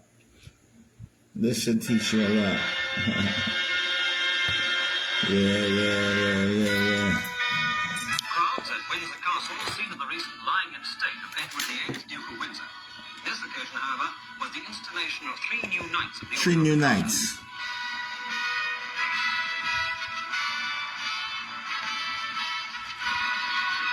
You see? They're all wearing the cloak. The cloak of the magicians. Look. See that? 1347. Who's that? Haile Selassie, the Emperor of Ethiopia, Who's that? the Queen Mother. Oh, coming out the lodge. Because that cathedral is a lodge, you know. It's a church, but it's a lodge at the same time. Let me tell you something. If you go into that same church, the ground is black and white on the ground. And they got seats on the both sides. It's the same makeup as a lodge. It's the main lodge. Okay? And they got underground. They got stuff underground too. That you're not allowed to go down there and see that either. So let's go. Let's start it from the top though. Right? Let's get it. Start it from the top again. See that cross? So you know why they show you that? That's that cross. That's that serious cross right there. 3 new knights. Let's see who's the knight now.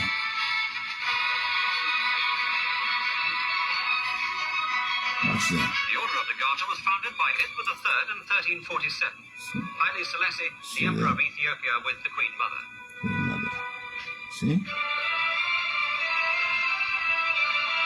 Selassie is a full-fledged Freemason under the English, the white man order. In spite of the windy conditions, You see this plume hat? This is how you know Freemasons too. You see this hat? That kind of hat? That's serious business. My father had all them things too, you know what I'm saying? to hold themselves in check on the steps of St. George's Chapel. Watch it. Her Majesty the Queen, who conducted the 35-minute ceremony, had installed... Wait, who's that? This here. This guy here. Let me look at his face. I'm now seeing it. That's Prince Philip. I'm almost sure that's Prince Philip. He wound up being the head of the Order of Garter, the lodge in England. Yeah, I think that's him, huh? It looks just like him. But let's go. Prince Philip died just a couple years ago, you know. So he was in that time too. Look, see that plume hat? See that? Watch it. 100% Freemasonic. Watch this Masonic Selassie. See that? See that cross? That's the symbol of Freemasonry right there. You see the plume hat? You guys don't know that more, huh? Only Freemasons wear that. Prince Charles and all, they're the same. All they're the same. Look at Selassie. Selassie is he under those white people. You think that he's the King of Kings? Those are the people that safeguarded him and took him away from getting killed. This is the people that safeguarded Selassie. He had to join them. If you can't beat them, join them. The Duke of Norfolk with the Earl of Avon, both holders of Britain's oldest order of knighthood. You see? Order of knighthood. I'm not lying to you, man. I'm not lying to you. If you can't beat them, join them. That's what Selassie did. He's smart. He's smart. but they still got him in the end. Yeah, they still got him in the end. You know how it go. You know what I mean? During the Soviet Union, you know, Roman Empire, they still got him in the end. You know, and they realize, well, your money's in the Swiss bank and all that stuff. When you die, nobody else can sign for that. Nobody else can sign for that. All right? So let's go a little bit. Let's go down a little bit. Let's go into a little things that happen along the way, yeah? As I tell you, I got stuff scrambled all about. I got stuff scrambled all about. All right? But you know by all that I showed you the Masonic, you know, like, all right, like this here, you see that? That there is Masonic, right? That there is Masonic. I'm not ashamed to show you anything. I got Selassie over here same way, but I got certain things, you know what I'm saying? I've been wearing this a long time. I've been wearing this like maybe 35, 40 years, you know? I just put it on, you know? I lost one yesterday though, and I had it about 40 years. I think it fell down in here, or it fell out of the road or something. Somebody got it. A whole band with the Masonic thing on it, you know? But that's how it go, right? I'm just letting you know because I'm not ashamed or anything. I give thanks for everything that I've learned because now I know. It's better to know than not to know. When you don't know, you just say no.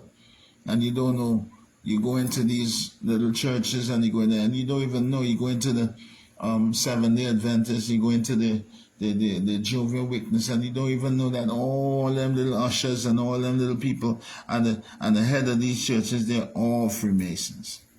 They're all Freemasons. I'm talking about the high order. Yeah? Not the ushers and stuff, but maybe the people who, you know, running the church system and the institution. You know what I'm saying? So take a look at this. You want to take a look at Haile Selassie's menu right now, what he likes, you know? Google. Haile Selassie enjoyed a varied and international diet with chicken and baked sheep kidneys. Let me start over from the top. Haile Selassie, the god of the Rastafarians, them, right? I have dread on my head, you know. I have a dread, but I is a dread, right? I dread, you know. I dread in such a way then that Rasta in that time under the man that started Rasta thing, then at Howell, it was, you know, it was some black people and it was a more freedom, you know, freedom fighting thing, you know what I'm saying? So listen to this here now. Haile Selassie enjoyed a varied and international diet with chicken and baked sheep kidneys inside the kidneys now, being among his favorite.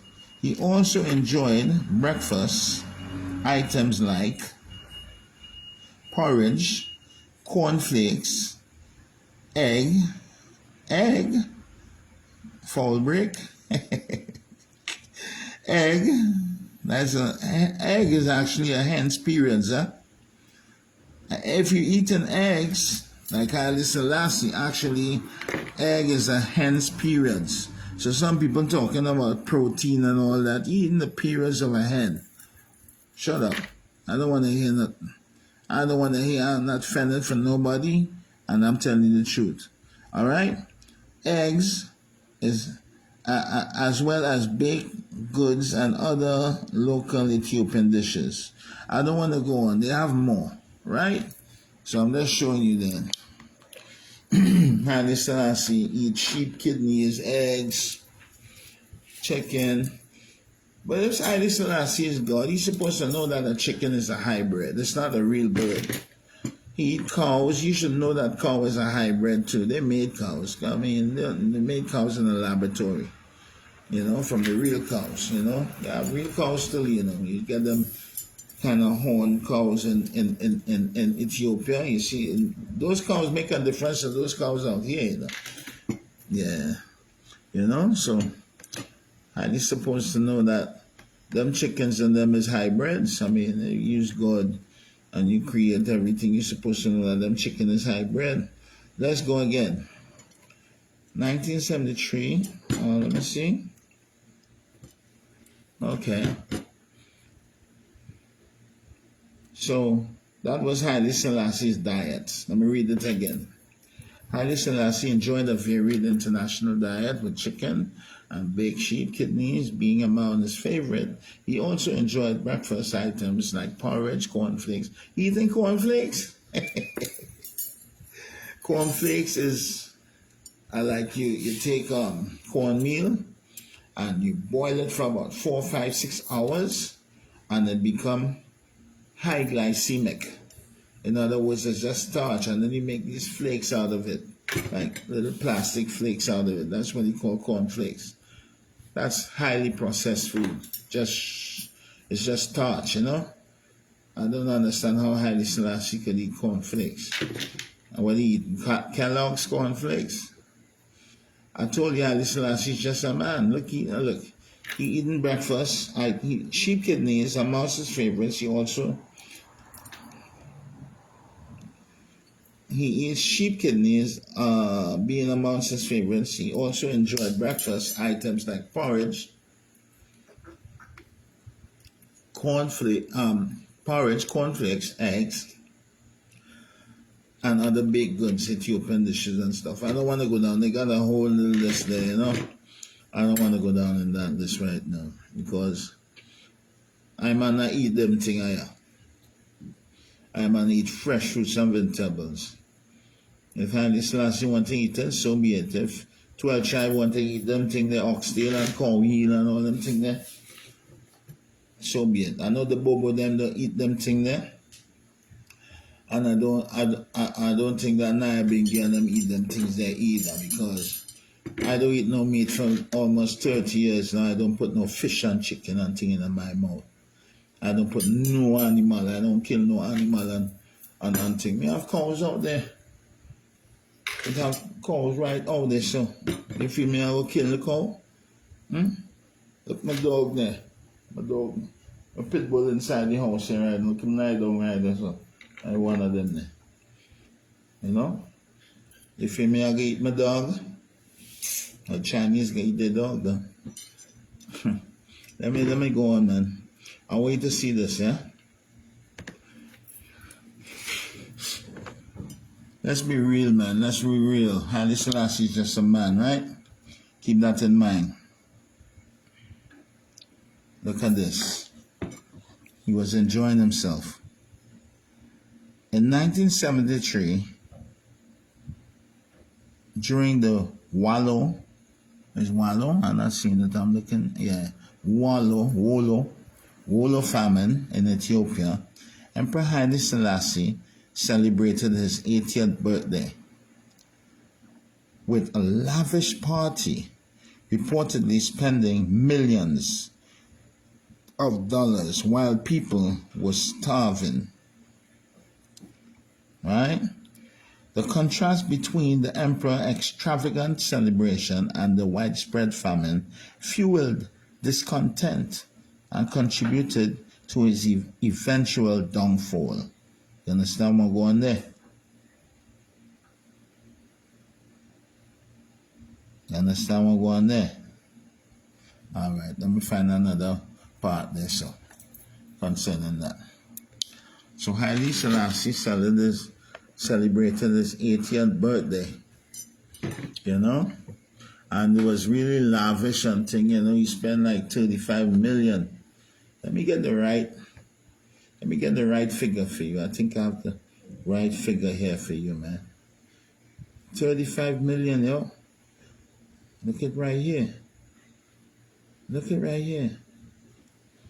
He spent 35 million on a birthday party where he invite all them Europeans. We invite all those Europeans to his birthday party. and the black people in there was like his fam, his family, and the waitresses, the butlers, the cooks, the guards, but all the white people up in there, $35 million dollars. And apart from that, he traveling the world and spending real money too. Just traveling all about, right? When certain monies could have go to feeding the hungry people. But I guess he didn't belong to that tribe, right? He didn't belong to that tribe, so he didn't really care about those people. Look at this. In 1973, it was reported that Haile Selassie spent an estimated $35 million to celebrate his 80th birthday, while millions in Ethiopia were suffering from famine. This expenditure was heavily criticized due to its widespread starvation caused by the drought. Some reports indicate that a single American newspaper estimated the cost at over $3 million. Understand? But they said here $35 million was spent to celebrate his 80th birthday. $35 million for a birthday party is a lot, Selassie. You could have bought a lot of stuff to feed those starving people, because I looked at those videos. There are people walking 10 miles just to go and get water to carry it back to people.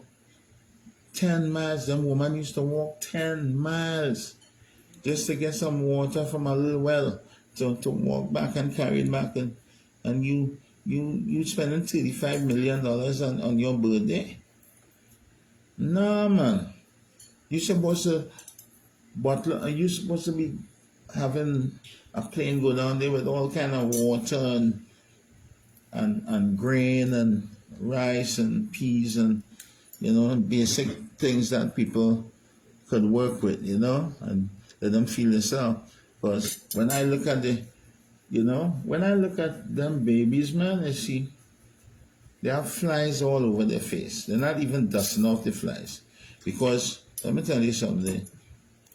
They get so accustomed to, if one fly come around, man, like, get away, They got flies all over all of their lip, and they're not even moving. Their eyes, not even moving.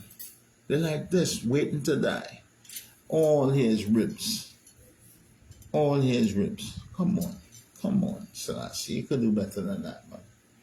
And that happened during Selassie's watch, during the reign of Haile Selassie. Right? As I said, that was in 73, It started before 73. Remember, he was deposed in 1975. He died in 1975. Yeah, Selassie is dead. I said so. Yeah, I said so. He's dead. If he's not dead, you prove to me that he's not dead. Where is he? Bring him on the live right now. Tell him sign in. Sign into the live or give me a call. You know my number. Everybody has my number. All right? Give me a call. All right? Tell Selassie give me a call right now. All right? Selassie said he's not God. He said he's not God. He said that in the speech. He said he's not God. He said they have a little people down in Jamaica, right, that say he's God. He say, I told those people that I am not a God, I am mortal. That's what he said. He said that with his own mouth. Why you want to make Selassie a God? Why do you want to make him a God? Come on. Why are you doing that? Why are you doing that? No, don't do that. Okay? So let's move on again. I don't know what I could show you again. Listen, this is something I want you to watch too. I'm not sure that you know, but Menelik had slaves. Selassie had slaves. Everybody had slaves. Look at this. Did Haile Selassie stop slavery? This is the internet, This is not me, All right? But I know well that Haile Selassie did. He played stopping it, but he still kept a lot of slaves still. All right, hear this. Slavery in Ethiopia was abolished in 1942 by Emperor Haile Selassie. However, he was by no means a pioneer in the fight to end the institution.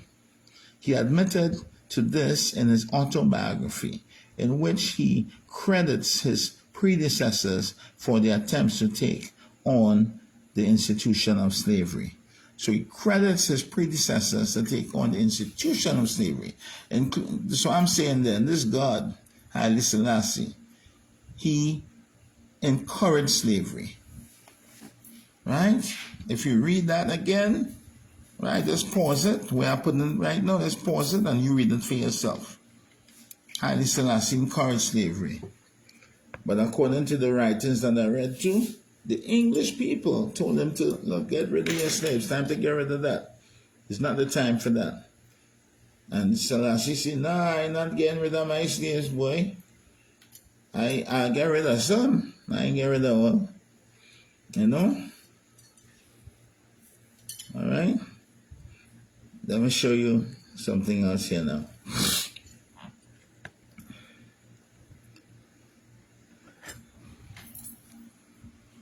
Concerning slaves.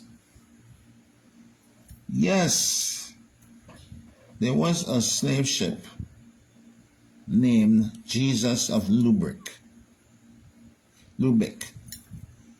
It was chartered by Queen Elizabeth I and involved in the Atlantic slave trade under John Hawkins.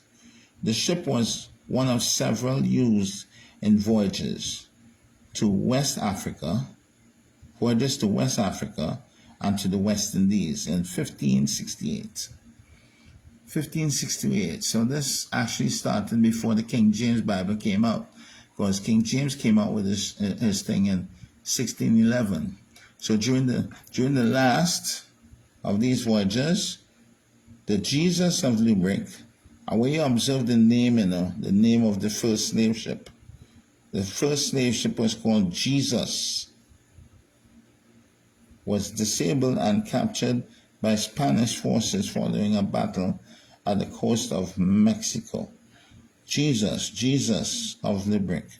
So what you could do, right?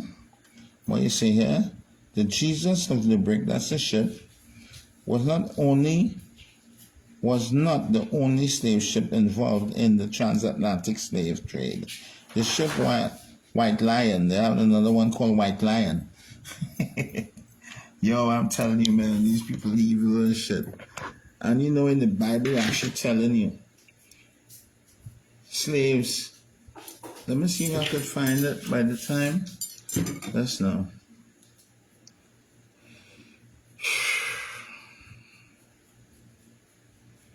Selassie was heavily involved in slavery.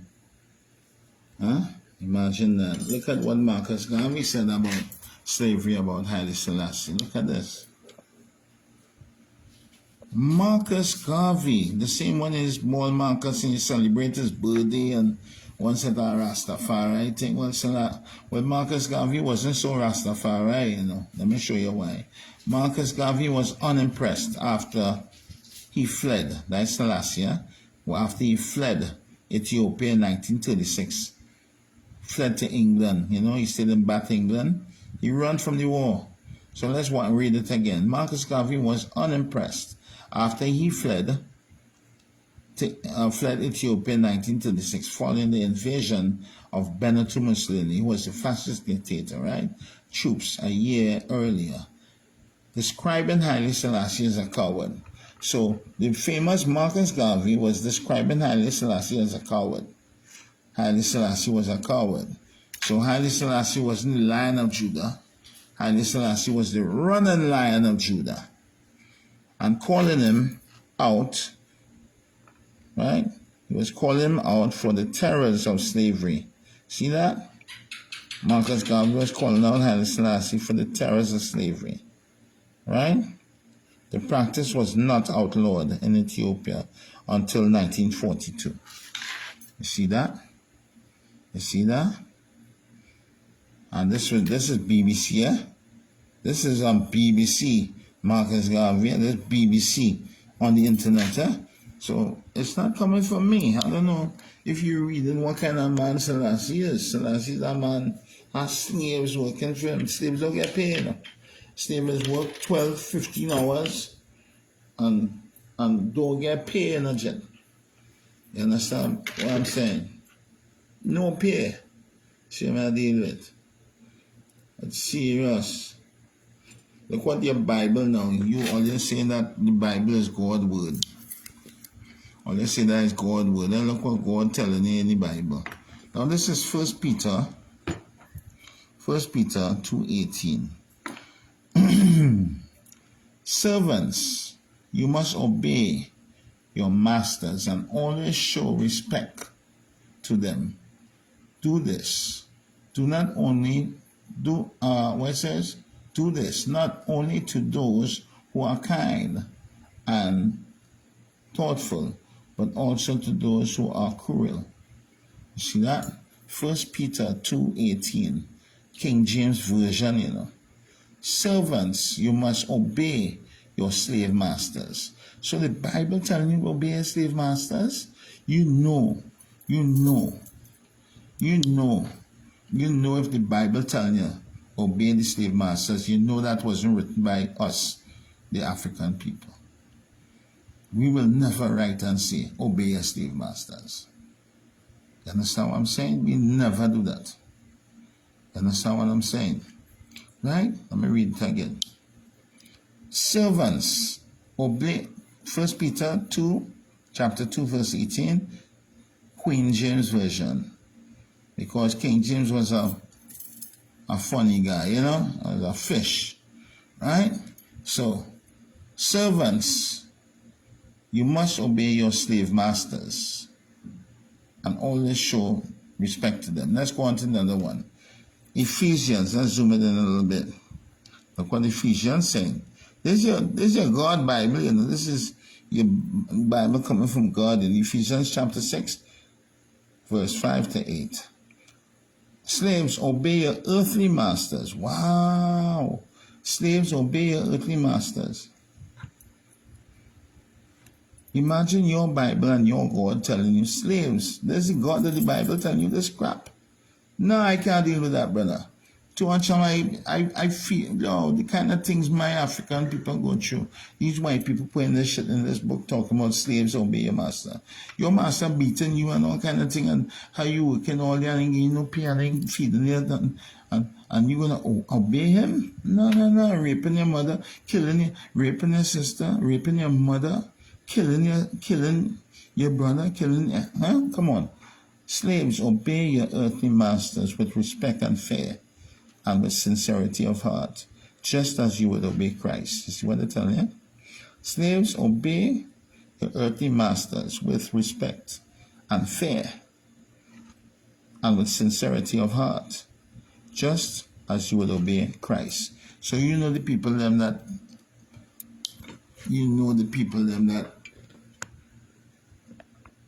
created that Jesus and that Christ. It's them same people. So that Bible that you're reading, they say is God's word. That's the word of man. Okay? That's not God's word. That can never be my God telling me and my people and my African people to obey the slave master when he beaten me and so much atrocities that they're performing on us as African people. They never tell me that. No. That's something wrong with that. King James. King James, right? The whole world reading that King James Bible. 12 tribe of Israel using a Scofield reference, and when you look at the fine print, it's a King James Bible. It marks Scofield, but Scofield didn't deal with that book. The person that deal with that book is the King James. And Scofield and all them other people was slave traders same way. Yes, King James. Listen to King James here now. Yes, King James was involved in the early stages of the English slave trade. 1618. So he come out of the Bible in 1611, and he's still doing slave trade in 1618. He granted a patent to a company that aimed to trade for gold and precious woods in Africa, which later expanded into slave trade, while the company primary focus was initially on slaves, right? While the company primary focus wasn't initially on slaves. It marked an early step in England's growing involvement in the transatlantic slave trade. So it have more down there, but I'm not going to tap on that. This here tells you everything. Google. Yes, King James was involved in the stages of. So you got somebody who telling you about God and bring out your Bible, and everybody reading this King James Bible, and King James was transporting slaves just like Selassie and all of them. Selassie and Menelik, all them happened. Look it up. Menelik had real slaves, real slaves, and when when his army get shoot down, he put his slaves on the front line of the battle and let them get killed too. Watch that, these kings and them are evil, These kings and them who you looking up to and feel them as kings and this and that, them are evil, I tell you, evil people, power hungry people, That's what I'm telling you. I mean, Selassie fighting Lejasu on the battlefield to take that throne, There was no, like Lejasu just say, hey, hi, Selassie, come and sit up on the throne. No, like that. It's war. You understand? When enough of him army get killed out and end up capturing Lejasu and sit up on the throne. So people don't know how much real people Haile Selassie kill and execute. Even when he came back in the 5th of May 1941 from his exile to England between 1936 to 1941, Haile Selassie came and wrongs up all the coup and them who tried to sit up on his throne while he wasn't there, including his son. He killed out everybody publicly, all the people. Haile Selassie killed all the people that was involved in the mutiny or the revolt against, or tried to usurp the throne in Ethiopia. Kill out all of them. And when he reached his son, his son come and run to him and bow, face to the earth and beg him. Right? And here was Haile Selassie tell his own son, who was Aswa Hussein. He said, I wish the best way I shall see you when I come back here from exile is a dead man. And you know what I mean? Haile Selassie was going to have him executed too, his own son. But the people begged for Aswa Hussein. The people then begged for Aswa Hussein. Aswa Hussein's face was in the dirt. When I say all the face was down in the dirt, begging the father to spare his life. And the people think and spare his life, then he suffered a stroke and then he ended up in a wheelchair. So that's the end of Aswa Hussein, and that's the end of Selassie. Right? And I'm going to just give this one, Look at Selassie here. You know who's that? Selassie bowing and kissing Juan. That is Dama, that the queen. He kissing the murderous hand of that queen. Huh? You know that queen taking all the riches out of Africa and dealing with slave trade and take out all the everything that worth anything in Africa. All the gold. And you ever see a carriage yet? You ever see a carriage? A carriage could feed the whole world with food. The whole world. Her carriage alone with the horses is carrying could feed the whole world. And Selassie bowing at her. Selassie had to bow and kiss your hand. He had to kiss them murderous hands of the queen. Because that killed enough black people, and all the lineage that come before her was killing African people and enslaving African people for fun. Look at this man. Look at he. Look at he. What are you doing there? And only feel that looking good. Only feel 72 nations bought Haile Selassie. Let me tell you, all them nations turn on him. All they don't know what go on. You're the king of kings, and you have one little man called Menges to come and hold you and show you on the toilet and kill you. And you're the king of kings and lord of lords. Come and hold you, take you out to your palace and bundle you up in a little Volkswagen, never to be seen again. Come now, man. Come now, man. Let's get real now, man. That's why God, man, say he is not the Christ. He's not God. And he himself, Haile Selassie, say he's not a God. And he's mortal. When they get Haile Selassie, when they dig up Haile Selassie body, every bone in the body break. It's not suffocate. It didn't just suffocate him. They break up his whole body. Every bone. Like they take something heavy and just mash him up. Right through his body. They soften him up. You understand? This is how dread it was. Everybody say, God bless the Queen. When the Queen come here, when the Queen moving and thing, all there is one bless of the Queen. I'm not sure what the Queen has been doing much. Take a good look what's going on there. What they say on front. Queen Elizabeth feeding black people. Right? Now she's going to rest in peace. Right? Let's get it again. Let's get it again. I don't know what happened to this. Alright.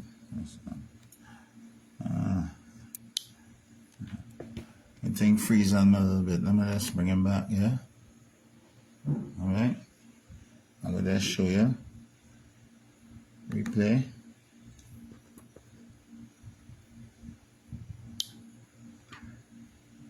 Watch. She feeding black people, throwing things out here like dog. Having black people run and pick up things from the dog, like she throwing nuts for them or something. That's a famous queen. Now that's the same Queen Selassie kissing your hand, eh? Huh? That's the same queen that your God kissing she hand, and look how she feeding black people. Understand? Understand what's going on? I don't know what's going on with all the lost. Then all these want to watch me as a madman, like somebody rebelling and against it. No, I rebelling because I know. All they don't do no research on Haile Selassie. All they do nothing. First of all, his name is not Haile Selassie. His name is Tafari Makonnen. Right? He can take whatever name he wants. Right? I could call myself Selassie too. There are real people today call themselves Selassie and Ras and all kind of thing. You understand? A man could take any name he wants, you know. You know what I mean? The only difference with the people there, you know, because I sit up on throne. But I'll give you a little rundown and give you a little 5 minutes on this, you know. Alright? But 4 tons of solid gold worth over $370 million at today's gold prices. I'm not sure The what Bank we're of going England nominees Hold on, limited let's start was it from the top. established to hide the Queen's investments. The Queen, her gold carriage alone is made of 4 tons of solid gold. 4 tons. Over $370 million at today's gold prices. Nice pongs, eh? The Bank of England Nominees Limited was established to hide the Queen's investments. Secrecy about her wealth protects her. Government and banking officials inform the Queen about where to invest her wealth. That's called insider trading, and it's illegal. She's dead The now. Queen gets away with it scot-free. Why? Because she's the Queen, and she's immune to prosecution. The Queen is immune to prosecution. She could do anything she wants. Including castles and palaces, crown jewels, over 27,000 masterpieces, prize racehorses, and a fleet of Bentleys and Rolls Royces. Her colossal wealth also includes crown land and investments that she inherited from her black nobility ancestors. The Queen's Crown estate includes over 50% of the UK's coastline, as well as Regent Street and Windsor Great Park. Her trillions in wealth are passed down to her descendants, untaxed. tourism collapse if the monarchy was abolished? No, statistically, Buckingham Palace doesn't even make the top 20 list of tourist attractions. Do you know how much the Queen is worth? 17 trillion pounds. That's $13 trillion. She could end world hunger and poverty tomorrow. Besides Yeah, what he insider said? trading and tax-free income, You heard what he slave said? trade and drug trade. The Queen could end world poverty in the morning with the kind of money she have. Selassie run under the wings of the Queen for help and end up joining the lodge. Them is a different set of people. Them killing them that died the Queen there and all the little young boy and them that grew up in the family. Them killing Africans from day one. Right? Queen Elizabeth I started the British slave trade in See? 1564. You hear that? Queen Elizabeth I started the British slave trade in 54. And I think that was the same year Haile Selassie joined the lodge. All right, and joined Freemasonry in England. Okay, boom. As head of the Church of England, her slave trading of African blacks upset the moral foundations of the church. Queen Elizabeth II is now head of the Church of England. 200 years after the slave trade was abolished, the church was pressured into confessing its horrific See them crimes points there? and apologizing for I can explain profiting all from that the stuff to you African later slave on. trade. All the arches, this sun here, the sun symbol The here, church only admitted to the sun owning symbol. slaves and You plantations. see the symbol here again? What's the last you in? All you feel is a 6-point star, David. Forget that. The church had approved the beating, mutilation, rape, kidnapping, and murder of tens of millions of Africans. Tens by of declaring that millions. Africans had no soul. Tens of millions This gave of the Africans. church Let me read the that back. license to profit from This their is the people that you diabolical look up to. crimes, even more lucrative than Hold on. This is the person that Haile Selassie is kissing the hand, and you calling him a god? Come on, let's be real now, man. Let's be real for my place now. Don't shut up now, man. Okay? Alright, listen. profit from their diabolical crimes. Even more lucrative than Queen Elizabeth's slave trade was Queen Victoria's drug trade. Opium was grown and manufactured in the British-owned opium factories of British India. China banned the importation of opium, but once the Hold on, let me go owned back here a little bit. This gave the church a divine license to profit from their diabolical crimes. Even more lucrative than Queen Elizabeth's slave trade was Queen Victoria's drug trade. Opium was grown and manufactured in the British-owned opium I still want to go back a little bit. Sorry, let me go back. Years after the slave trade was abolished, the church was pressured into confessing its horrific crimes and apologizing for profiting from the African slave trade. Right? So the church was involved in the slave trade, and the Pope also involved with the slave trade of Rome. All right? So I want all you to know that. Right? All them church people who talking about Jesus and all kind of shippiness, them was very heavily involved. The church was heavily involved in slave trade, along with Queen and all them. Let's go. At first, the Queen and the church only admitted to owning slaves and plantations, but the public soon discovered that the church had given their blessing to something far worse. The church had approved the beating, mutilation, rape, kidnapping, and murder of tens of millions of Africans by declaring that Africans had no soul. They said Africans have no soul. Tens of millions. You know how much is that? That is billions. Tens of millions. That is trillions. Right? Of Africans. This is the kind of people you're dealing with. This is the kind of people you're dealing with. This is the kind of people Selassie invite to his birthday. This is the kind of people that he kissing their hand and all kind of thing. You know, you're not seeing that Selassie's a sellout. Or they're not seeing that yet. After all the things I showed you, they ain't seen that yet. Freemason, spending $35 million on his birthday. There's that. He run to the England, they safeguard him for 6 years, and all this kind of stuff. Forget all the crown and everything, you know, and all this thing about Solomon and all this thing, you know. Look at the man himself, right? The man had slaves, all kind of thing. He married 2 times, right? His wife married 3 times, 2 times, plus he had another man. She had 4 children before she met Selassie, right? I don't see nothing godly about nothing. The man eating egg, the man eating chicken, the man eating cow, the man eating goat. Boy, I don't see nothing godly there at all, right? Forget how you walk and how you look, right? Selassie had slaves, and Selassie used to publicly execute people in Addis Ababa. Or they don't know Selassie, or they don't know Selassie. In Ethiopia, he was called 2 things: a tyrant and a thief. Let's go. This gave the church a divine license to profit from their diabolical crimes. Even more lucrative than Queen Elizabeth's slave trade was Queen Victoria's drug trade. Opium was grown and manufactured in the British-owned opium factories of British India. China banned the importation of opium, but once the British monarch secured a drug trade monopoly, over 17,000 illegal chests of opium worth millions were forced onto the Chinese population. The British waged 3 drug wars on China to force them to pay for the illegally imported opium.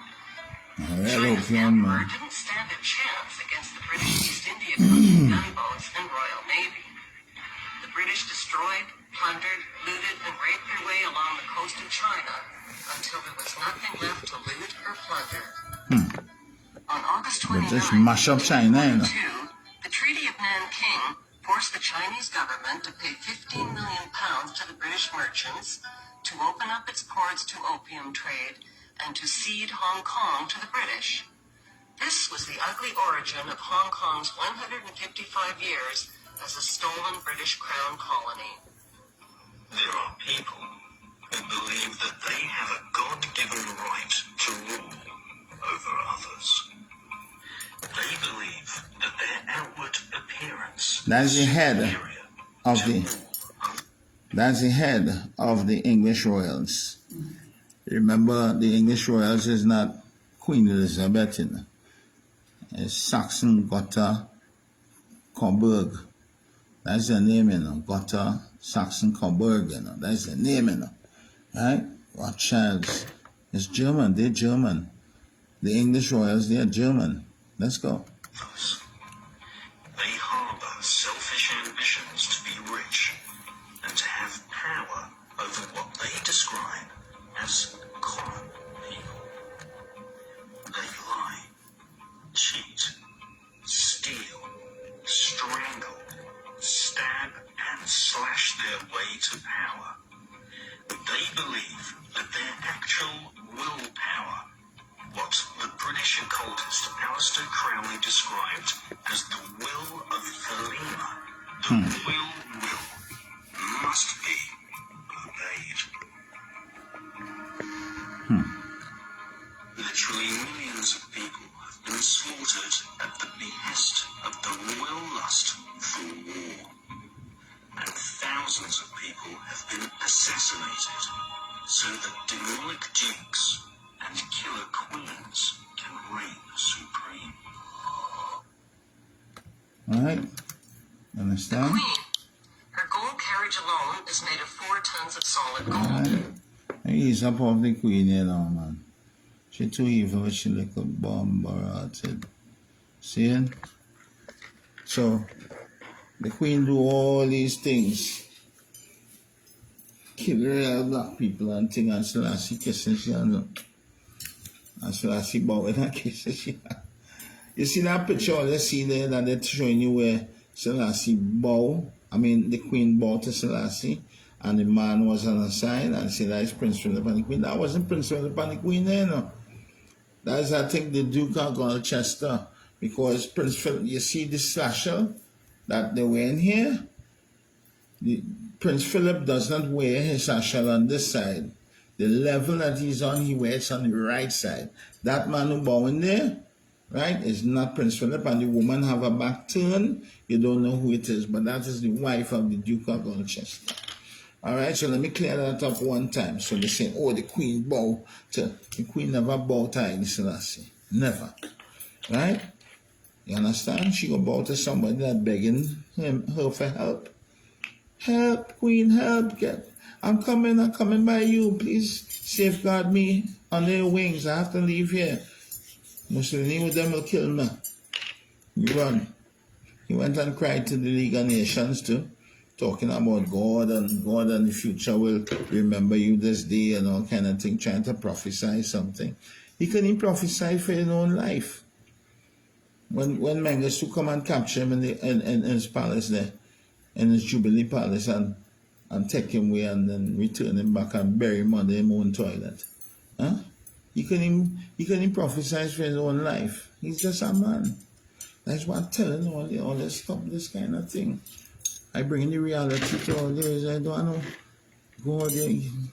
I don't want to go there, Selassie and thing, you know. You know what I'm saying? Just now them having this big thing in, you know, all over the world. Everybody, all the rest of them, Bobo, everybody, Selassie, 23rd birthday. I find all they could look into this a little more, man. You know what I'm saying? And no say that Selassie was just a man. You know? Just a man. He's no different to any other man. In 1919, I think they had something, it's a swine flu or something like that. And Selassie nearly died from that. Selassie nearly died from that. Just a little bit more and he would have been a dead man since 1919 or somewhere around that time there. I had a picture of him when he was sick to dead. Yeah, I had a picture. And I don't know what I do with that picture right now. That's what I've been thinking for.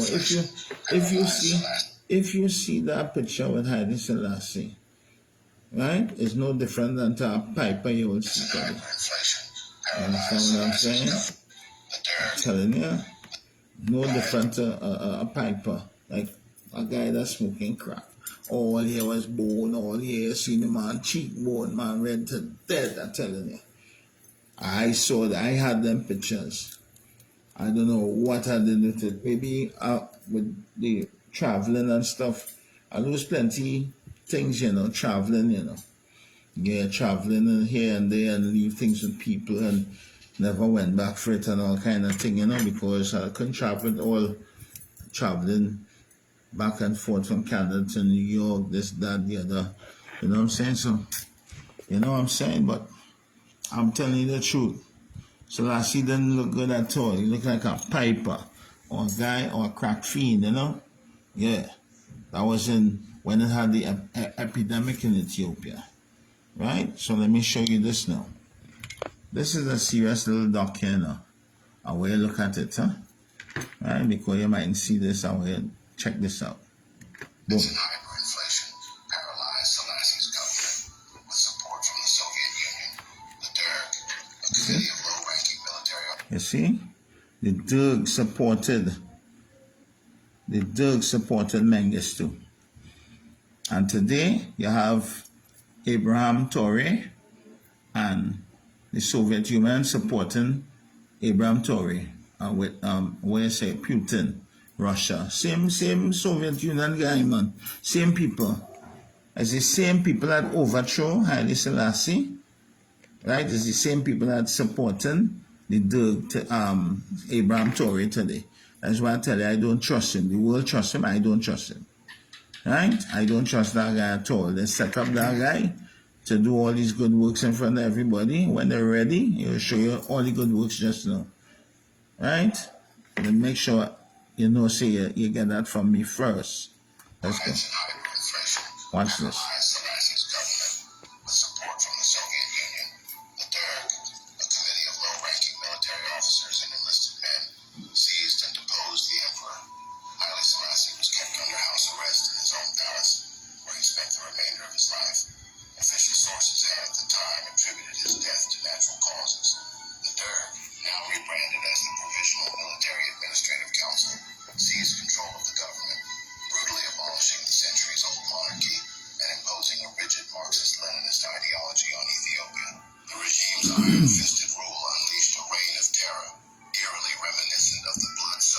Like the boy there. Folks we as France Dread during the boy, Reign of you know. Terror. That boy is dread, you know. Violence and repression became the hallmarks of the Derg's brutal grip on power. In 1994, 3 years after the fall of the Derg military junta, it was revealed that the Derg had cruelly tortured and killed Haile Selassie in 1975. Listen. His body was said to have been subjected to extreme brutality, with reports indicating that virtually every bone in it was broken. Every bone. And Selassie's body was broken. You hear that? Every bone in Selassie's body was broken. Right? This is your Lion of Judah. And they hide him and they bury him under a toilet. I will show you the truth about it just now. Let's go. You know what I mean? Listen. Tortured and killed Haile Selassie in 1975. His body was said to have been subjected to extreme brutality, with reports indicating that virtually every bone in it was broken. He was killed at the Jubilee Palace in Addis Ababa on August 27, 1975, and his remains secretly buried in a part of the palace. Regarding his death, many had suspected that Mengistu Haile Mariam, Daddy man. Selassie's political successor and the leader of the Derg, was He complicit killed the in the lion, former man. emperor's He demise. killed the lion. On the 5th of November, He went to dig him up. his excavated remains were buried at the Holy Trinity See, Cathedral. that is Selassie remains there, you know. Among Every adherents of bone breaking. Rastafari, Selassie is called the Retifor. 3 years after the fall of the Derg military junta, it was revealed that the Derg had cruelly tortured and killed Haile Selassie in 1975.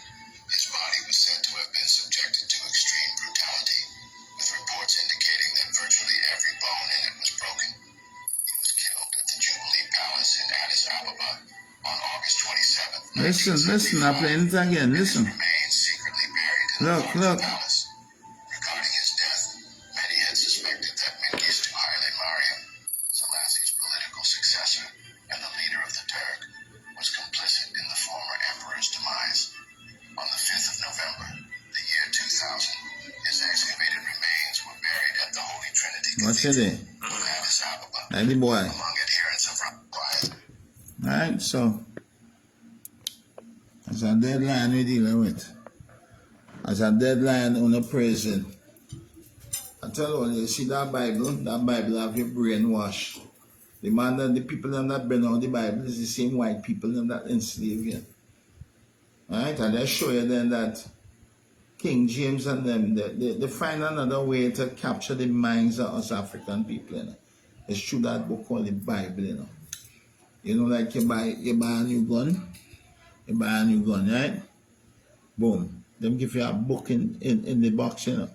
The book in the box is the manual, how to use the gun, how to dismantle the gun and take out the spring and re and how to set him back up, clean him up, set him back up and re. That's the manual, the book for your gun. The white boy give you a manual for your spirit. And you absorbing and sucking in that like a sponge and feeling that book there come from God. That come from your slave master. You understand? Right? Them set up Haile Selassie to take up on the name King of Kings, you know. You feel that Haile Selassie from the line of Solomon and all them things is rumored that Selassie I have the English blood in him from the royal family. It is rumored that he has the blood. That's why they took him into back England and saved him, and the French and the British and other people. I have the list of people them that went down there and defeat the Italians, you know, the fascist dictator, you know. I have it, you know. It's just that I can't look for that right now. Yeah, the list of countries that went and fight for Selassie and don't feel a fight, and that was it, you know. When they fight, they occupy certain land, right? Because they ain't fighting for nothing. They fight for Selassie. They conquer Benito Mussolini, send him back. They hang him upside down by anchor, and then all the blood drained down in the head, dead, and his wife. Beat them bad before they hang him up upside down. They were half dead before they hang him up in the Plaza Farina or something that is called the place or something like that. Right? So this Haile Selassie kissing the hand of the queen, the murderous hand of the queen. And that's your God. Your God eating eggs. He eating your God eating eggs, eating the kidneys of sheep, eating cornflakes, eating chicken. God eating chicken. It's not no good. I'm not putting no chicken in my mouth, friend. First of all, that chicken that smells so damn stink. You ever hold a lime chicken and smell a chicken? Huh? I do that already. I do that. You can't put that in me, Jed. You can put how much barbecue and how much jerk season around that chicken and bake him with the best, finest herbs. I don't want that. And fish. Down by the wharf where they sell fish down here in my country here. Where they sell fish, when you look on the building, on top of the building, you see a lot of vultures. Now, where they're selling fish, if they were selling vegetables there, you won't see no vultures. But you see a bare fish and dead thing and the smell of the fish, fish is rotten fast. If you don't put that fish on ice, that fish start rotting from his head, like how human beings start to die from their foot. When their foot start to get numb and they start to get something called neuropathy, and all the nerves and stuff start dying in your foot and you not get no feeling in your foot and you get numb and you have sugar and you really die from your foot come up. See? So from you start to feel thing in your foot already, no say that you have one foot on a banana peel and you have another foot in the grave. It's either that or you change your diet and you start to do a little walking, because just before I start this life, I went and take a walking in the hot sun. I didn't wait for cooler evening or the cooler the morning. I didn't go this morning, so I went and take it in the hot sun, man. Me and my dog walked down. But I couldn't go far because I see my dog start to skip. So you know what happened? The sun was hitting the asphalt, the pitch on the ground. And it was too hot for my dog's feet because my dog is stay inside, My dog is stay inside the house here. My dog never spend a night outside in the yard. Always stay inside the house. He is a house dog. See, my dog stay inside. I'm upstairs in the back. They told the whole place very sensitive. I like the dog inside because, let me tell you something. Centipede and thing come in here already. And I hear my dog back. Wow, when I go through that big long black centipede. So, you know what I mean? I can push my hand in if I get thing like that. I could get real sick to death with them kind of black centipede that's be around here. It have little thing, it have, all different kind of things, scorpion, all kind of thing, And this dog know all of them, but they let me know what's happening, So, let me show you this last clip here now with Selassie. I'm just going to top it up off, because this one I'm going to show you here now is evidence of Haile Selassie's death. So we don't have no controversy over nothing. Alright? We don't have no controversy over nothing. Alright? I'll show you the Haile Selassie bowing to the Pope. I'll show you all these things. Look at pictures. I've now seen the pictures of Haile Selassie kissing cross and all kind of thing. What's Haile Selassie doing kissing a metal cross with some like a dead figure on it? All that is religion, man-made. All that religion is man-made. How you know about God? There's another man tell you about God. You don't know nothing about God. You never met God, you never interceded with God. Don't tell me about spirit either. Because you can't decode that spirit. You don't know nothing about spirit. Oh, no, nothing about spirit. Talk, can't talk. You know about spirit? You know about Obia? You know nothing about spirit. Look, as I show you then, I'm in the world, I'm in the circle, I know a lot of things, you know. I know a lot of things. I don't practice these things. I don't practice a lot of things. I know these things, you know. That's why I go in let me just say that. I go in some certain places and, you know what I'm saying? And I'll come around me because, you know, I know myself. I know I connected, you know what I'm saying? You know? I'm just saying, you know? So you have to know yourself inside out, not outside in. You know what I'm saying? I just laying out, you know, still. So let me just drop this one on here. Let me just drop this thing here and then. Let me look for it.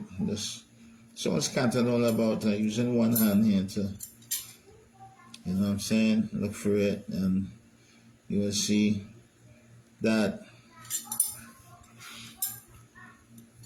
this burial of Selassie was on the 5th of November in the year 2000. That is when he was reburied. These are the real, this was the real burial with the real bones and the real everything. Yeah? Look at this. The whole royal family was there. Jacob, heir to the throne, was holding the coffin. Right? So I just want you to know that this is a real thing going on here. Let's go. Let's get it. Because this is the last piece here now. I ain't going to have some something here now. I feel hungry. I'm sorry, I'm at Haile Selassie's funeral. Boom. Right here. I'm sorry, Jacob. His grandfather's funeral. He knows Haile Selassie is dead. Now, Haile Selassie is in Israel. He said he's an Issachar. Right? He's dressed up in yellow, right? What I'm saying is this. He knows that his grandfather is a dead man, but he's in 12th tribe of Israel acting like his grandfather is a god. And he knows damn well that his grandfather did. Right? And he's heir to the throne. Up to now, he can't sit up on the throne. 50 years after his grandfather died, he can't sit up on the throne. Right? They don't have no throne there again, friend. Down there run by the white boy them. You understand what I'm saying? Right? All Hermes and all of them. Them boy they under white boy them now. White boy. That since Mengistu and thing leave a pure white boy running that indirectly. You don't even know who really running Ethiopia right now. All you know it I run. You understand? Because them people and them playing it smart.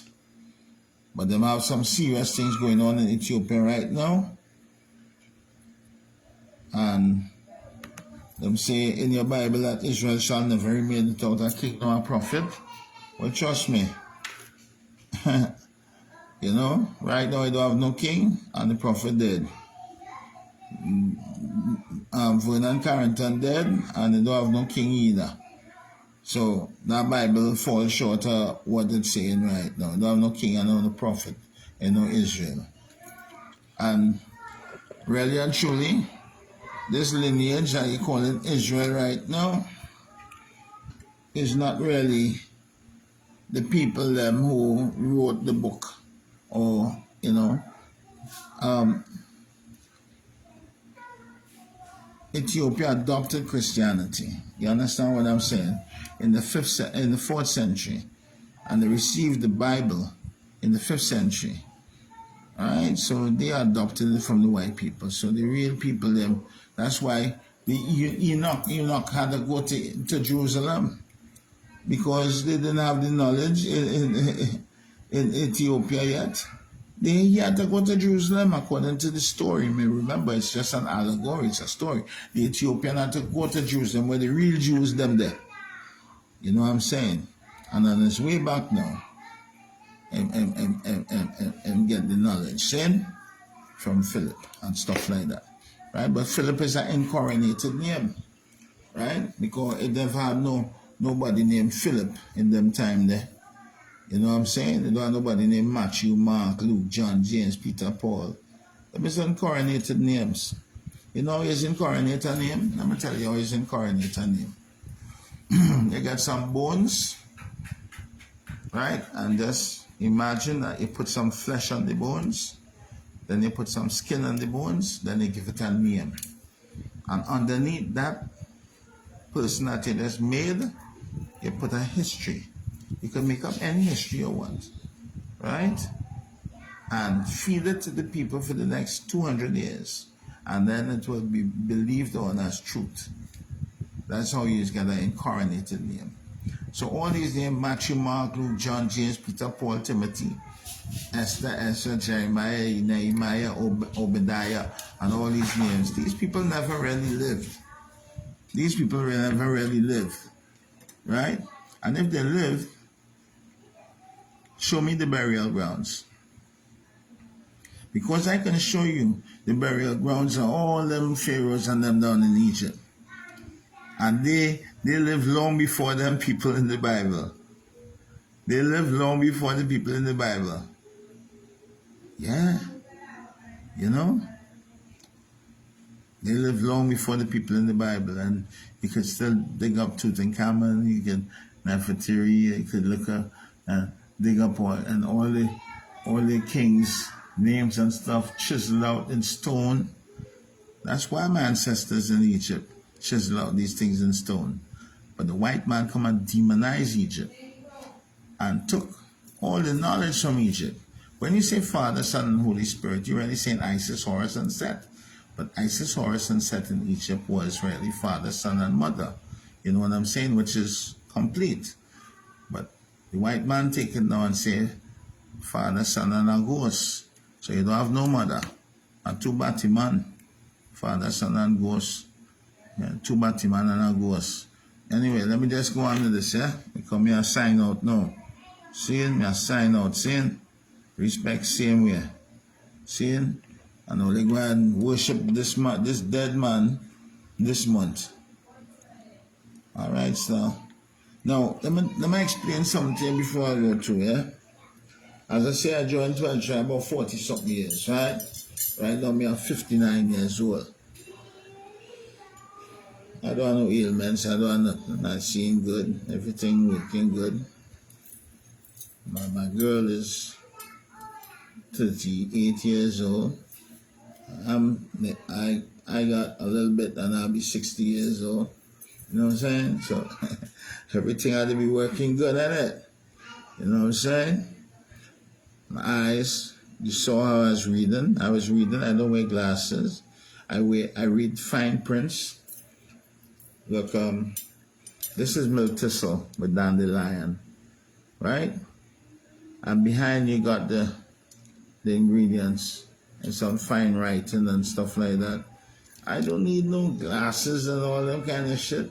For my eyes, I reading that right here, right there. I don't want to hold it far. I don't want to hold it near. You know what has happened to your eyes when you want to eat cheese, buttermilk, eggs, chicken, beef, goat, oxen, cow, lamb, pork, fish, gravy, cakes, ice cream, cheesecake, and custard, and cheesecake, and all that stuff. Your eyes gonna go bad. Your whole body gonna go bad. You're gonna clog up your arteries. You're gonna clog up those small vessels behind your eyes, and the optic nerve, the retina, the lens, the vitreous humor. You know, the cornea, all in your eyes here, all them little vessels that's supposed to be pushing that blood, water, and oxygen through the eyes so you can see. You know what I'm saying? Pushing it in your brain too, because you don't see with your eyes. The eyes is the lens, you see with your brain. The eyes is the lens. I mean, you don't see with your eyes, you see with your brain. The eyes is just the lens. Alright, so this is it. Some simple little things, you know, black sharp molasses, you know. Simple little things just keep me good.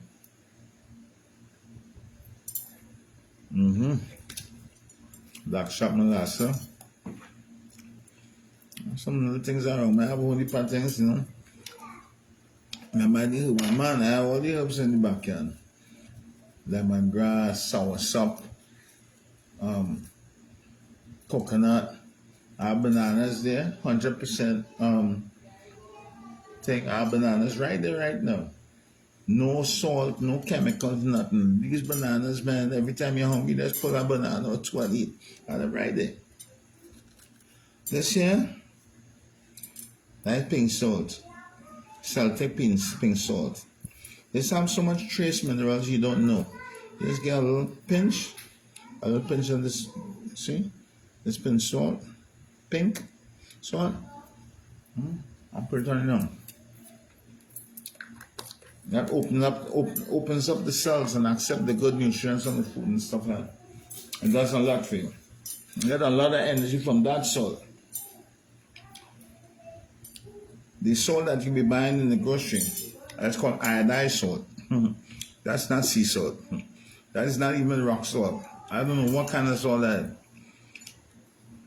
But that is the salt that is raised your pressure. Right?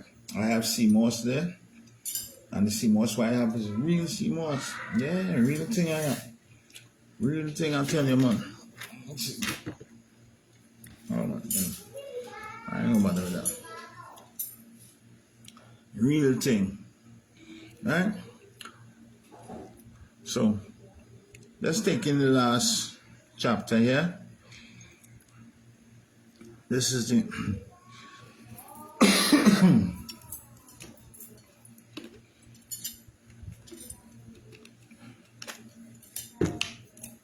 this is the reburial of Haile Selassie on the 5th of November in the year 2000. Take it in, bro. Alright? I didn't do this. This is the royal family, everybody here. Zaria come holding the coffin, all kind of thing. But you know, like his grandfather's still alive. Right? You know, he's still, getting royalty without saying nothing on the throne. There we go. Received it, sitting in the wheelchair. She died in the year 2003 at the age of 91.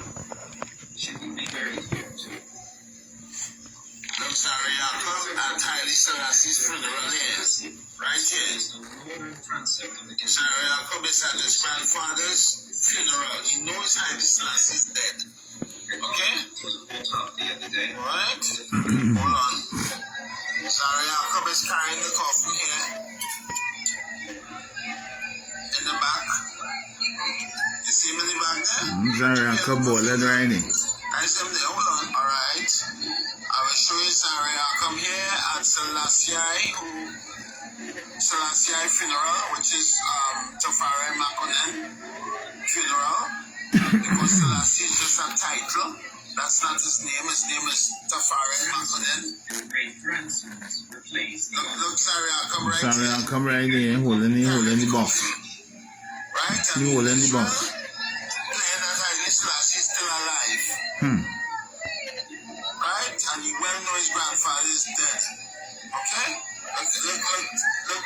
Sorry, I'm carrying the coffin. I know they're still celebrating dead people's birthday, all kind of things. Sorry, I'm coming in back there. Go ahead, brother. Look right here. Sorry, I'm coming in the back carrying the coffin. See him? Look his face, clean as day. Every bone in Selassie body was broken. Every bone was broken up. You well know Selassie is dead. The real big Selassie, I ain't gonna lie. Right? But he collects money from Israel all about. Anyway, he will collect some money. Alright? So he will stay with Israel. A serious thing. Look him right there. Sorry, I come here at the funeral. Look at there. Look at him. Look at him. He well knows Selassie dead, playing like he's still alive. This is what people do. This is what people do. Funeral service. He knows. Let's look off that here now, man, because Zaria kept carrying the coffin. And all they still feel Selassie. That is not no stage thing. That's not stage, That's not stage, that real. The whole royal family was there, including Zaria. Was lifting up the coffin and carrying the coffin. They damn well know that it's Haile Selassie. They know Selassie by him dentures, some jawbone and everything. Apart from skin and certain things they run tests. Some people they just don't believe that Selassie died. They believe he's the King of Kings and Lord of Lords. He wasn't even of the direct line. He was not even of the direct line of Menelik. You understand? He was Menelik, his father, his cousin had Selassie. It's a distant family. The real one to sit up on that throne was Lejasu. But you saying was Muslim, they had a Muslim Christian fight.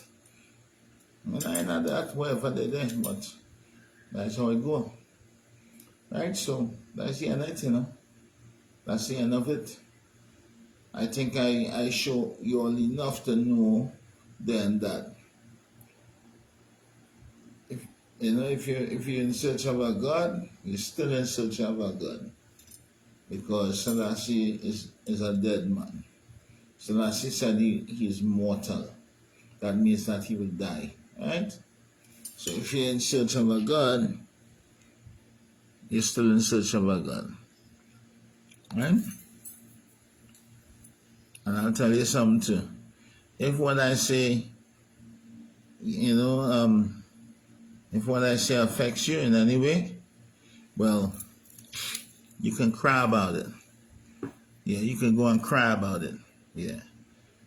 You know, I giving you the truth. And if nobody don't want to hearken to that truth, you continue praising a dead man. You continue to praise somebody that is not God. Even the book tell you, many shall come in my name, you know, and shall deceive many.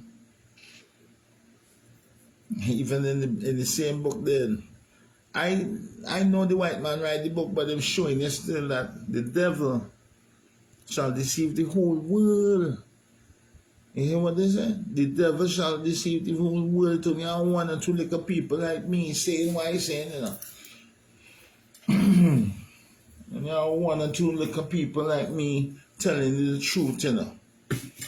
Because I can tell you the truth. Remember, as a person I live in the same house as Jacob. Haile Selassie grandson, the same man as he holding the coffin there. I live in the same house. I used to cook for him. Well, let me tell you where I used to live. 14 Peel Grove, alongside Manchester, England. And that's where we used to live. See? Right there, so and them had two other members of the 12 tribe of Israel used to live downstairs. You know what I'm saying? A guy with glasses, eyes and chart, I think, and another virgin, I think, used to come around there too. You know? And anywhere Jacob wanted to go, he used to say, yo, get ready, let's go. We go to the pub, we go to the library, we walk down the road together, we go to the bakery, pick up a few knickknacks, some bread and stuff like that. You know, normal, just like any other body, you know. Me and Jacob used to go everywhere. And in 2000, I think, we came here. We came down to Trinidad. And then we went to Barbados and we went to, you know, it's not like a touring thing, you know, we was on, you know. You know what I'm saying? So I know the family. Jacob was a man, you know. He had a car. A car. Jacob have a quilt, a blanket straight up to his neck here. And I watch him like that lying down. I say, what's up? He said, do you drive? That time I didn't have no car. No. Do you drive? I said, yeah, I drive, you know. He had a car right there in the garage. It had a big glass where he used to live, right? So you could see the car right there. And the car covered down. I never saw what was under the cover. I didn't even go and look. I was living there, but I didn't go and look. I ain't nosy. You know what I'm saying? It's not my business. I ain't going to try and look. You know what I'm saying? So, sorry, I'll come say, you say, go and uncover the car. I know it's a car because of the shape of the cover. So I went and uncovered the car. And it's a green Peugeot. It's a green Peugeot. So, sorry, I come say, could you drive? I say, yeah, I could drive. He said, well, take it. Take it, that's yours, take it. I say, I don't want it, you know. I didn't want that car, the Peugeot in good condition. If I tell you, the seats, them look brand new, the green, brand new. Sorry, I come tell me, take the car. I say, I don't want that car because right now, I overstay my time in England to begin with. I don't want them stopping me. I didn't want to try to drive in England, you know. You know what I'm saying? So, you know what I'm saying? I overstayed my time 3.5 years. I stayed over time 3.5 years. And when it's time to me, I said, well, I wanted to travel with Zaria Cub to the various countries and stuff with the EPF, you know? And I said, well, look, I got to get out. So I called the immigration and I said, look, they gave me a file number, you know, at the airport, you know.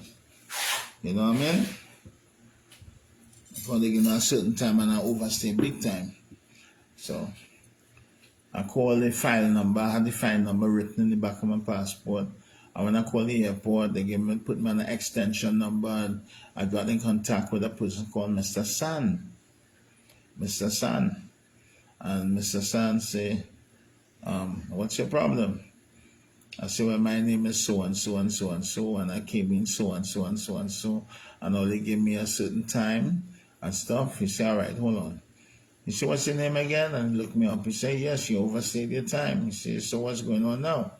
I said, well, I like to go home, you know, but I don't want you to like deport me and put anything bad in my passport and stuff. I know I overstayed my time and stuff like that. But I was really living by you know, royalty, so to speak. You know, I was living, and you know, and I gave them the information, and they're well aware of Haile Selassie's grandson staying there and stuff like that, and they checked me out and stuff like that, and I didn't even have to pay to come down here to the islands. He said just come down into thing and collect a ticket. And I came down into London and I collected the ticket, and then I went back to Manchester. And when I'm free to go, when I'm ready to go, I could go. It's an open ticket, right? They dealt with me so nice. They didn't even, because I didn't get in no trouble or anything like that in 3 years. I ain't trying to do stuff that I used to do in Canada and in New York, in England, because you'll get caught. I mean, it's a spooky place. When you go down there and you see those churches and stuff with our gargoyles and things on the church and things like horns looking like the devil coming out of the church. like, you know, like, you know what I'm saying? I'm telling you, what kind of devilish looking thing on all these Catholic churches and Anglican churches and things, gargoyles and thing with teeth and looking like little bats and stuff like that. You know, I know I'm in a spooky place. So when I came down here with Zaria Cub, I said, look, I ain't going back to England anymore. No, I ain't going back to England. I had enough of America, Canada, and England. I had enough of that. You know, I'm sure when them growing up in the States, them born there, let them stay there. Me ain't born there, I born here, so. See? Nowhere nice like yard. See? Nowhere nicer than yard. You know? So I'm here, and that's what's up. I'm happy here, man. I'm all right. I'm comfortable. I went to England 2 years ago, and I went for 2 weeks. Right? I told them I'd just stay in 2 weeks. They still give me how much months? They give me, I think it's 6 months. They still give me. I wasn't even studying how long they give me. And I went for 2 weeks, and I went and do a little DJing and stuff over there. You see, this is my name here, People Station Sound. Big sound, dub plate, strictly dub plate. So I do a little DJing and thing. And after my DJ, I play an hour and 15 minutes. I get £500 after them pay my flight and everything to come up there. All right, and you know, so that was New Year's. All right, and after my DJ, I told them that how I want to go home. He said, why you going home so fast? You're just here 2 days. Why you going home so fast? I said, wait a minute. I paying £9 for food, you know. £9 I'm paying for food. You know what I mean? When I used to live here in England, a food used to cost me 2.50, 2.75, £2.75. You know what I mean? Now it's £9 for food. You know what I'm saying? I say, look, man, I don't want to be. I got that. I go in and pay some bills back home with this money I got. You know? And I jumped on a flight and I came back home. That was in 2023. You know? So I'm not really fond of foreign and thing no, too much. I was feeling very, very uncomfortable watching all those, you know, Caucasian people and things just walking up and down. It's not a friendly place. You know? I went to Manchester. I went into I went into a supermarket called Asda, a very big supermarket. I mean, you try to walk it, and you get tired if you're not fit. I could tell you how big that supermarket is. The prices were kind of reasonable. Example, let me say, I bought baked beans. You know, so letting, you know. And I don't really eat canned food, but when you're there, you know, you just work up something quick, you know what I'm saying? You buy a couple of bagel, whatever, you buy your baked beans, and you make up something real quick. So I asked the lady and said, you know, the person I'm working there said, so, excuse me, could you tell me where the organic part of this this grocery is? You see, you got to walk all the way down to the end. I like talk. Walking down, it's a big grocery. I turn right. When I turn right, the organic spot is from right there to right there. It just got a few little things there, you know, little things that say it's organic. It's still looking kind of shiny to me to be organic. They ain't looking organic, but they say it's organic.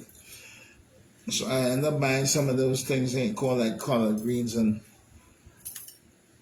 little things, you know, little knickknacks and things. I can't remember what I bought, but I just bought a few things. I probably spent maybe about 12 or 15 pounds or something like that. I didn't buy much, right? And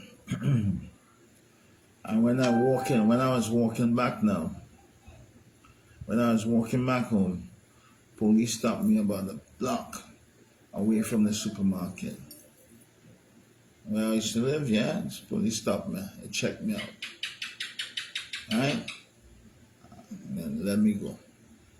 I walked down like 2 blocks again. Another set of police checked me out. I say, yo, man, it's time to go. It's time to leave this place. Yeah. You know? The jet can't walk in peace. I ain't with that kind of shit. You know, so I ain't really fond of being in England and all them places. I live a good while in foreign and thing already. Canada, New York, Philadelphia, Miami, stuff like that. Live in Montreal, Quebec, Belanger and Papineau, Masson, you know, Van Horn and North Crest, Côte des Neiges, Plamondon in Canada. I live all over the place in Canada. I live in Toronto and Guelph, Brampton, Kipling. I live on Yonge Street, Yonge and Bloor. I live on Yonge and Dundas. I live in Queen and down Parkdale, in a little apartment down Parkdale. I live all over in Toronto. You know, I live on Danforth and Leighton and Danforth. You know what I'm saying? I had enough. I come back home here nice. I have mangoes there, you know. I have beetroot. I have everything right there. I can show you it. I can get up and show you them beetroots and stuff like that, man. You know? Right now I'm in a basement, you know. Right? Because if you listen good, you hear noise. Right? I don't want to be around. Right now I'm in a basement. This is like the basement area, you know? This will come like a big, what should I say, like a stock room. I'm in a stock room right now. You know what I mean? So this is where I do my life really, because I'm away from everybody. It's quiet and everything. All right, so I hope you could just go through the live And let's go through your,